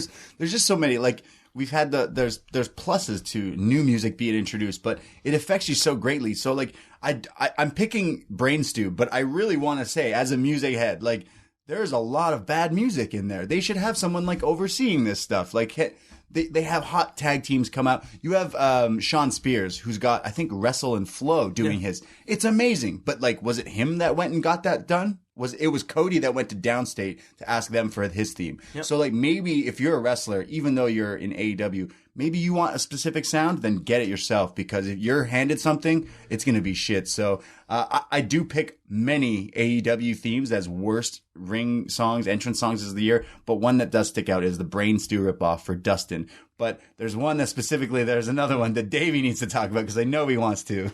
I think just in AEW, there's such a gulf between Cody's, Kenny's, Darby Allin's. I think is pretty. Oh good. yeah, Darby's sick. Jericho. That I feel they're so much higher than it makes the others seem even worse. If everyone had kind of generic stuff, you wouldn't even think about the music. But the fact some people have Cody has this elaborate entrance, and then others are coming out to what I'll go on to next. Yes. A friend of ours was over the other week, and he was just going, hey, you got to play this guy's theme. This guy's theme is awesome. Like, what?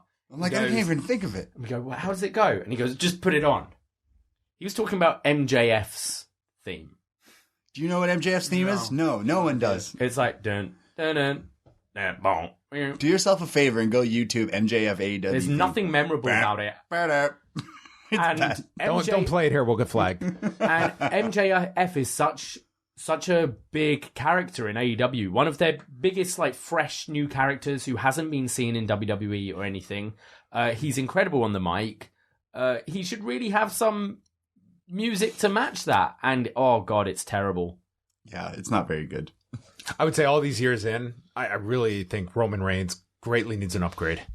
Like What would you that do? old Shield theme, like man, put some lyrics over that thing. Same with Matt Riddle's too. Like that thing is The beat is really sick think on we Matt need some- Riddles. yeah, but that feels like an unfair. It's like okay, here's step one of like the song I'm putting together. How do you like it? Can I proceed now? It's like yeah, great. This is phase one. These wrestlers need to hit me up. They did do a remix. It was with Dog Barks. Darn it. Don't you remember? Yeah, oh, I've tried to forget. Way. Honorable mention I have to give to King Corbin's That's remix terrible. of the theme, where it was just like I got excited when the first notes hit of that song because I'm like, oh, he's got a new song.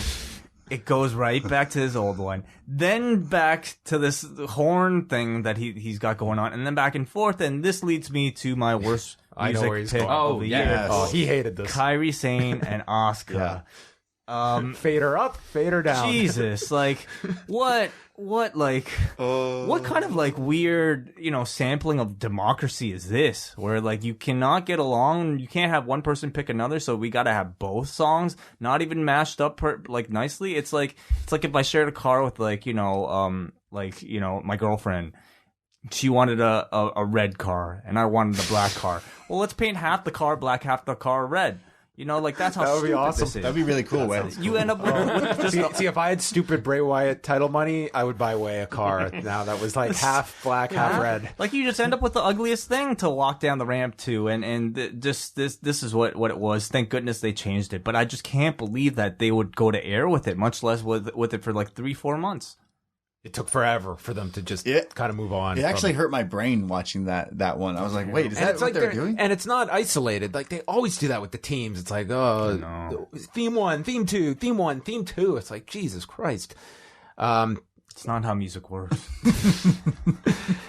From worst music, we move on to our next category, and we have got worst celebrity moment. What was the worst of someone dropping in last year? Clean sweep, everybody. David Arquette at GCW's LA Confidential show with that horrific match with Nick Gage that I'm sure is going to be profiled in this documentary that David Arquette has coming out later this year. This year, worst celebrity involvement. I am going to start, and mine was Michael Che and Colin Jost at WrestleMania. I thought this was like the dirt worst when it came to every lame stereotype of like what you imagine outsiders think of wrestling. Let's us come up with this as the creative for these guys. And Colin Jost will make fun of wrestling and we'll look like fucking idiots in the lead up to this. And we did all this stupid shit with these two that culminated in that Andre the Giant Battle Royal. I couldn't wait for this stuff to be over. And I enjoy the Weekend Update segment, but man, was this a collision of worlds that I did not need to see ever again. Yeah, I'm a very big fan of Colin Jost and Michael Che. I've seen some of. They were so lame in this. They were really bad in this. I originally chose Tyson Fury, but I actually forgot this happened because during this battle royal, I went to get my food and drink at WrestleMania, so I didn't watch it. I watched it on like a little screen. So I'm going to say that anyways because I remember the lead up. I was like, oh, this is awesome. I love these two, and I'm a big fan of Michael Che's stand up.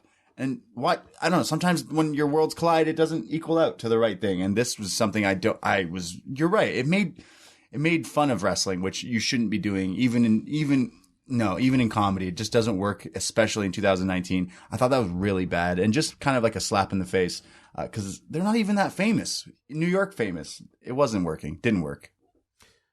Way. I went with Cain Velasquez and Tyson Fury at Crown Jewel. Am I allowed to pick both of them as one? Oh, you can pick both. They were presented as a package deal for that show. I mean, in particular, I think it was just more so the fact that we were really only just a year removed from, I think, everything that took place at Crown Jewel. And I would say I was certainly not shy about like my criticism for somebody like Shawn Michaels being a participant on that show, and really for anybody who has a choice to be a part of the show and chooses to willingly jump in. And that really was not lost on me as it related to either Cain Velasquez or Tyson Fury for their participation at Crown Jewel. I would say really furthering, I think my negativity was Cain Velasquez the match he had in the event itself. I thought Tyson Fury put up a very good effort for a non-wrestler. But nonetheless, I didn't think it was an example of professional wrestling that I necessarily needed in 2019. So this would be my worst celebrity moment. That press conference segment with Braun and Tyson Fury was embarrassing bad. Yeah. Oh my God. Terrible. Davey. I'm going for a specific moment, and that's Cain Velasquez, but coming out at the end of SmackDown, the premiere on Fox. The idea of Cain Velasquez coming out to challenge Brock, awesome. I'm totally for that. But coming out right after Kofi's loss, and right away Kofi's lost the title, and WWE are telling you, forget he was champion. Forget that ever happened. Brock is your champion and Velasquez is here. That's what upset me a lot, was that Kofi moment should have continued. That should be a story that he's lost the title, and they immediately wanted you to forget it was a thing in replacement with Cain Velasquez. Worst promotional tactic. Last year, all of us chose the WWE Saudi Arabia relationship and everything, especially going into Crown Jewel. Lots of negativity towards that, and I think it's hard to argue that. And you could probably list this for the next remaining 8 years of this deal that they have with them. Worst promotional tactic, Braden? Yeah, I mean, I wrote down the Crown Jewel, like Saudi Arabia stuff, because I don't like any of those weird shows that feel like giant manias but are also house shows. Like, any of those just feel weird. I feel non-canon mania. Yeah, I feel icky watching it. I feel like I shouldn't be watching it, so I don't.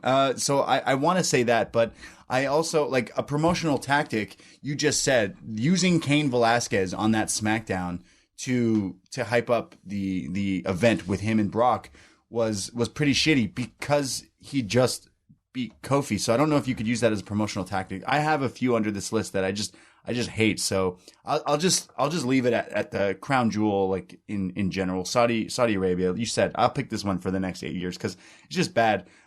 We did look at another one in recent, getting ready for this list, that was on the other side, where it was from AEW, which I'm not sure if anyone else picked, but it was the end of, was it Fight for Fallen? Yeah, I wouldn't pick this because a charity is benefiting from it, but it kind of just rubbed me the wrong way. The patting on the back of each other, we've raised all this money. It was at the end of the show. It just felt awkward. Yeah. I felt this should have been something for the live audience, not on the pay-per-view. Yeah, that was really weird. I mean, it definitely made me go, AEW, like, this seems like a Vince move, where they're like, look, in digs at we got WWE this giant check. It. Fuck WWE. We're giving $100,000 to gun control. I'm like, okay, cool. Like, that doesn't help you guys in any way. I don't know. It just, that was fucked up too. So I'll pick both. Wait. Is this like sort of like the opposite of the best social media? Like, or is it not? This is like, is this something? This is a promotional tactic. It can be whatever, either one. Well, I mean, since we don't have a worse social media. Oh wait, because we could pick a few for those. Yeah, this could fall under that. I'm category. going with Corey Graves' the infamous tweet. I think directed at Mauro Ranallo, of course. You know, a lot's been said. Obviously, his defense was he was trying to build up Survivor Series, so that would be a promotional tactic on his part. Or, you know, it could have been promoting like his reputation amongst the other announcers, perhaps. I really don't know, but either way, if there was since we don't have a proper worst social media category, I do have to nominate Corey Graves. Throw that into the tune this year. I had a few here. I thought, you know, we just get used to this kind of stuff, but it was like they promoted John Cena all the way up through the Royal Rumble, and then the day of announced, he's not on the show. And I remember reporting at the time he's not scheduled to be at the Royal Rumble, but they, you know, he is one of the very few movers that maybe some people bought tickets because they wanted to see John Cena, and there was no intention of him being at the Royal Rumble. The continued reintroduction of Hulk Hogan, that I'm not saying that this guy it cannot be used, but you cannot just put this guy out in front unless you have the balls to put this guy out on your television and fucking apologize. And I think that that's very clear. And the fact that he was removed from your programming and the reason why has never been addressed on your program, that to me is just, that's cowardly. And the biggest one for me this year, John Cena making fun of the Usos for a DUI 3 days before Jimmy Uso was arrested for a DUI. And that was a comedy line 3 days earlier for someone who had previously been arrested for such. So he needs his lawyer present. I think making light of DUIs, this is also not the first time that they've joked about DUIs and promos or that Table for Three segment with Jeff Hardy. And it's not funny. It's not funny to joke about DUIs. And I thought it was, just unbelievable, the timing of that 3 days later, Jimmy Uso gets arrested. Yes. Yeah. Oh, yes, Davey. Yeah. Sorry. I wasn't entirely sure how to define this one. Yeah. But I'm going to the whole Ring of Honor, Kelly Klein, Joey Mercury situation that unfolded quite recently. I just think as a promotion to let go a talent who's just been off with concussions and is raising some legitimate concerns about it. And just the way they dealt with that was very unprofessional in my eyes. I don't think it made the company look any good at all. And then it caused Joey Mercury to just throw all this shit that's happened in the last year, leaking conversations that they had about putting the title on Taven rather than Marty, all that stuff. I just thought Ring of Honor looked awful. So that would be my pick. Yeah, no, all good choices. Your worst take. So this, like, the definition of this is somewhere along the past year you had a strong opinion and it changed over the years or over the year, or you just look at it differently than you did at the initial time. So last year, for some examples here, Wai, you explained not fully understanding the extent of the WWE's relationship with Saudi Arabia during the Greatest Royal Rumble and the propaganda presented that you learned a lot more of throughout the year. Braden went into AJ Styles, Shinsuke Nakamura thinking it would be a much better match, which, I mean, I'm sure that kept you up at night after. Dude, that's a big thing. Imagine you wanted to see AJ Nakamura and then you got to see that and you'd be really mad. Mine was the night that they turned Dean Ambrose heel. I thought the turn was done very effectively, and I felt very foolish several weeks later when we saw because I thought they weren't really going. That was the same night that Roman announced that he had to leave due to the leukemia. And I felt at the end of it, it was subtle, but they weren't going to push this in the cancer direction. So anyway, that to me, definition of a bad take. Davey was just, WWE are full of shit. They promote charities and talk about expanding the women's division, but then they did the Saudi Arabia deal. So that was more so your opinion. I don't think that opinion changed, but I don't think I understood the question. But nonetheless, I still don't think I understand the question. that was Davey's answer last year. I'll start mine because this was a answer I gave at our Q&A show back at SummerSlam, and I thought that between the two, Eric Bischoff would outlast Paul Heyman in WWE in those roles. And my thinking was that in that system that is a pressure cooker, Heyman would be the one to explode and have a falling out with Vince McMahon, whereas Bischoff would be much more adept at playing the game, and he would outlast Heyman, and completely wrong. So Heyman is there, Bischoff is not. Wai, what was your worst take of 2019? I'm gonna have to go back to my notes, but I feel like I was at least, I don't know if I would classify myself necessarily as a defender, but I was certainly perhaps a bit more positive about the 24/7 title, what it started, than you, John. I had hopes that this was going to be a vehicle for a lot more creative storytelling, in much in the same way that I think the DDT Iron Man Championship has, at previous years become a lot of fun to try to follow in a digital viral format.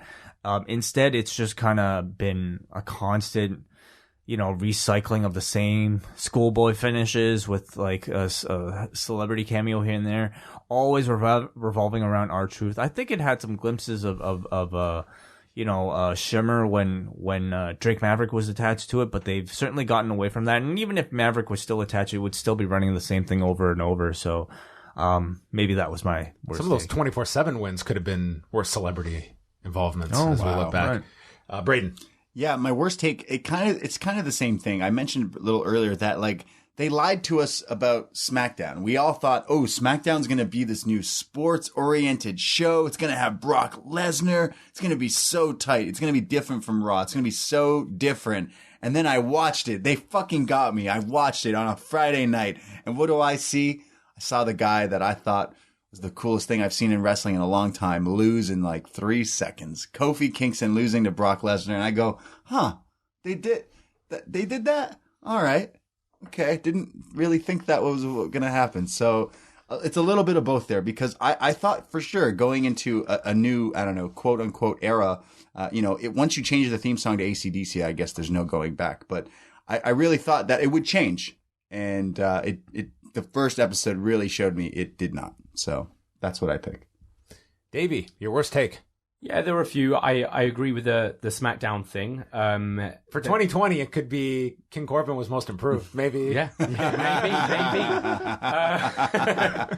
But that SmackDown started. They have like the kind of the NFL graphics and all that, and you look at it, and aesthetically, you're like, yeah, this looks more sports-like, and it was just Raw. It's just 2.2 blue Raw. Yeah. And women's tag, I think, could be one of them. When Sasha and Bayley came out on NXT, we got super excited. The idea of these tag titles being defended everywhere, and they've done it once with Kabuki Warriors on NXT. But that's really something you could get NXT UK involved with. You should really have that title defended everywhere. They missed a trick they should have kept that on Sasha and Bayley for a long, long time. But I am going to go with WWE is full of shit. I am going to go with a great character doesn't necessarily mean it will work in wrestling. So The Fiend, losing my mind about it at SummerSlam in the Scotiabank Arena.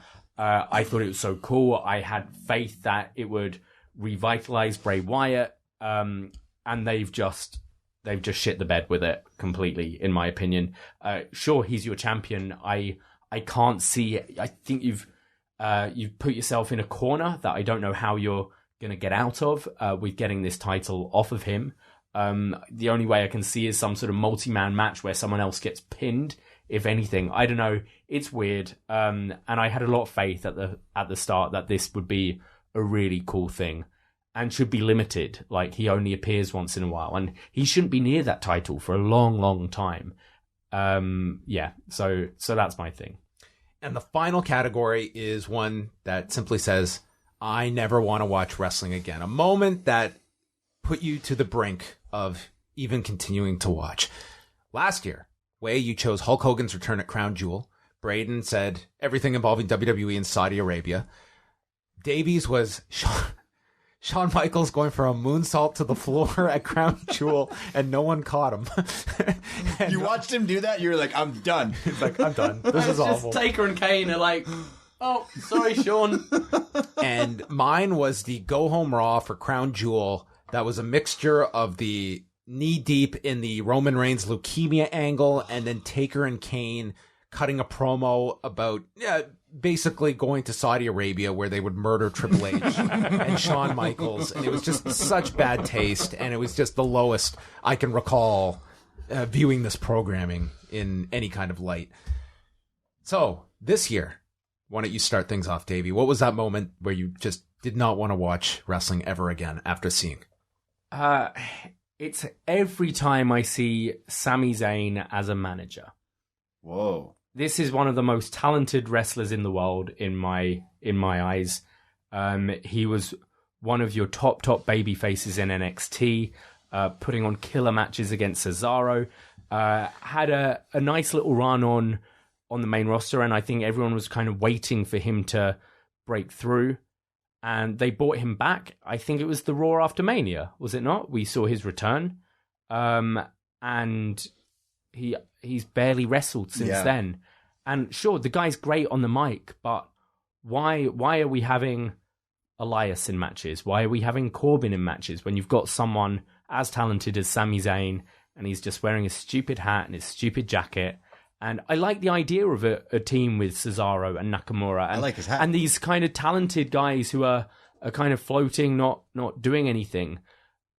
But there's so much more you can do with him. And I fear that this is his role permanently from now on. And if that's what he wants, and if this has been his choice, that he wants to move into the managerial role, fine. But it just upsets me because this is a guy who should be, in my eyes, headlining a WrestleMania as the ultimate underdog, babyface, and winning.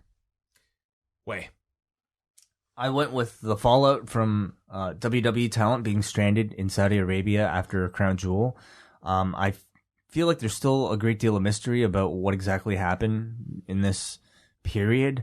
You know, I don't know if things were exaggerated as they were being reported or not, but I do certainly feel like there were some very strange things. There was I could definitely say that there was some poor communication going on between at least what seems to be the talent and the WWE themselves. And bottom line is that I feel none of these concerns would be in this realm of discussion if the WWE weren't in this deal with a government known for their human rights abuses. So overall, that whole period just kind of made me feel pretty kind of gross about watching professional wrestling. So that would be the moment I would look to. Braden. Yeah, I mean, noteworthy thing, legit. Like, I remember watching it and literally saying to myself, "Why am I watching this shit?" Is when the Hell in a Cell, Fiend and Seth, the red lights do it for me. I don't want to watch. Literally, don't want to watch wrestling again if it's those types of matches with the lights, because like I literally don't want to watch that because I can't see anything. But I'm gonna pick something a little bit more precise that like also riled some fans this year. It happened at Survivor Series. It was in the traditional Survivor Series match, the brand versus brand, or whatever you want to call it, where a guy who's been on fire in the world of pro wrestling, and I feel so protected, and shows up, your NXT UK champion, Walter, gets eliminated in like a minute in the Survivor Series match. It was 3. It was 3 minutes. And it was by Drew McIntyre. Come on. I was like, 3-minute Walter. This is where you make the guy. This is where you make him your star so he can be a Mania next year. Look at this guy. Vince, aren't you like drooling at this dude? But no, they eliminated him and he's an afterthought. And I just feel like, what have we been doing this for? Why have we been watching this? Usually you do this to build people up. Your next guys. And it just puzzles me. I literally go, okay, so fuck me, right? Okay, cool. Fuck you then. I'm just done. I was taken out of that match. I was so like, what? Why would you do this? It just doesn't make any sense to me. There's a whole other big things, but literally those two things made me scratch my head and go, why am I watching this anymore? Just for the sake of the tomb, we can't go without including... You said Sami Zayn came back the night after WrestleMania. Well, by the end of May, he was hosting the Electric Chair. Oh. A god-awful segment, a one-and-done segment. This was also the year that produced the Usos and the Revival, which included a segment where the Revival were caught on camera shaving each other's back. And the Usi Hot that they had to wrestle with. And that was bad. That was awful. But I'm going more in the direction of Ways, which was the fallout of everything that happened after Crown Jewel, and more so after the fact, looking at here are these, to me, very relevant and important questions. And this group of talent, as there's no kind of organization, there's no kind of representation that they even have the structure in place where they can get meaningful answers. Nothing came out of that talent meeting on Raw. That was largely just lip service to, there's nothing to see here. And whether there was or there wasn't, they weren't going to be privy to that kind of information. Was Hugo Savinovich accurate in who he spoke with? We don't know. And it goes to a larger part about the lack of power that this talent has. That when the WWE signs a $265 million deal for Raw or a $205 million deal for SmackDown, the talent share is nothing. And this is unlike any other sport that has an association or sports union with it. And we watch something like Kairi Sane happening, where here's this woman in the middle of the match where she very well could be concussed and her body is being whipped through a table. Where is the protection? And it's still, to me, there is still that element of the Wild West to this industry, as much as the WWE has cleaned up certain aspects of their own company, but their talent is largely still left to fend for themselves. And I think that story coming out of Saudi Arabia really put that into focus. And it was essentially reporters that were out there trying to figure out what happened over there. And that was about it. And I think that there still remain questions there. And why did the show air late? And just many questions, and I don't think the answers were satisfactory. Isn't it weird? It's weird because they don't want anyone asking questions. Even now, like the wrestlers themselves don't tweet about it. There was partners or friends of the wrestlers or talent that were tweeting things, so that leads to different suspicions. It's just a whole just a big mess, and just kind of scary watching as a fan, not knowing. Like you're like, whoa, what do you mean they're not? What do you mean they're not coming back? What? Like if you're a big NBA fan, and first of all, LeBron would be getting paid way more than all these wrestlers, and you're saying, yeah, he's kind of stuck. He can't make it to the game tonight. What? That would be top story, newspapers everywhere. Why the fuck wasn't LeBron on that plane? But instead, they're like, whatever, it's cool. So it's just scary. Well, that is the end of the categories. And do we have time to quickly recap the likely unlikelies from last year? Yeah. Is everyone still? Well, cheer us up. I feel we're all angry. We're gonna. Yeah, that was a bit of a about down Saudi note. Arabia, Baron Corbin. So we're gonna blitz through these very quickly. So last year we did likely, unlikely with the following scenarios and what everyone thought. Hulk Hogan being a weekly character on WWE programming, all of us said unlikely, and that was true. Brock Lesnar fighting John Jones or Daniel Cormier this year, Braden, all of us said likely to that scenario. That never panned out for Brock Lesnar. SmackDown gets 4 million viewers for its Fox debut. Me and Davey said unlikely, and I guess it's how you view, because I believe it did 3.9 million, but if you take into account the DVR viewership, it would go over 4. I didn't take that in account. I guess that was there. Chris Jericho wrestles for WWE. You two said likely. Wai and I said unlikely. Ooh. So I think that's points for me and Wai. AEW is on a strong cable network. Braden and Wai said likely. Me and Davey were pessimistic on that one. So Davey and I took the loss on that. Wow. Johnny Gargano becomes NXT champion. The only person who didn't believe it to happen was Braden. Oh, really? What? Unlikely. Whoa! Wow! What was wrong? You did not believe they would pull the trigger on Johnny Gargano. So. Was I wrong? Wow. Okay. Like that vanilla midget? No.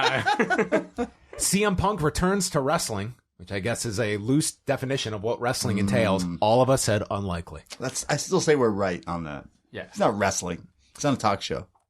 Lars Sullivan wins a world title. Braden was the only one who said unlikely. Whoa. Yeah, fuck all of you us, guys. Hey, Lars was getting the massive push a year ago. Sure. Adam Cole faces a top guy at WrestleMania. All of us said unlikely. Davey thought he would debut the night after WrestleMania. Didn't happen. 4 horsewomen versus 4 horsewomen. Braden and I said unlikely. Wai and Davey said likely. Wait. Someone wants to see the horses, the horsewomen, Jessamine Duke and Marina Shafir. Not wanted, said if it would happen. Oh, right. And the last one was Matt Riddle on the main roster. Davey and Wai said unlikely. Wai did pretty well, I think, on this. I did terribly. I didn't tabulate all of them. I'm not good at seeing the future.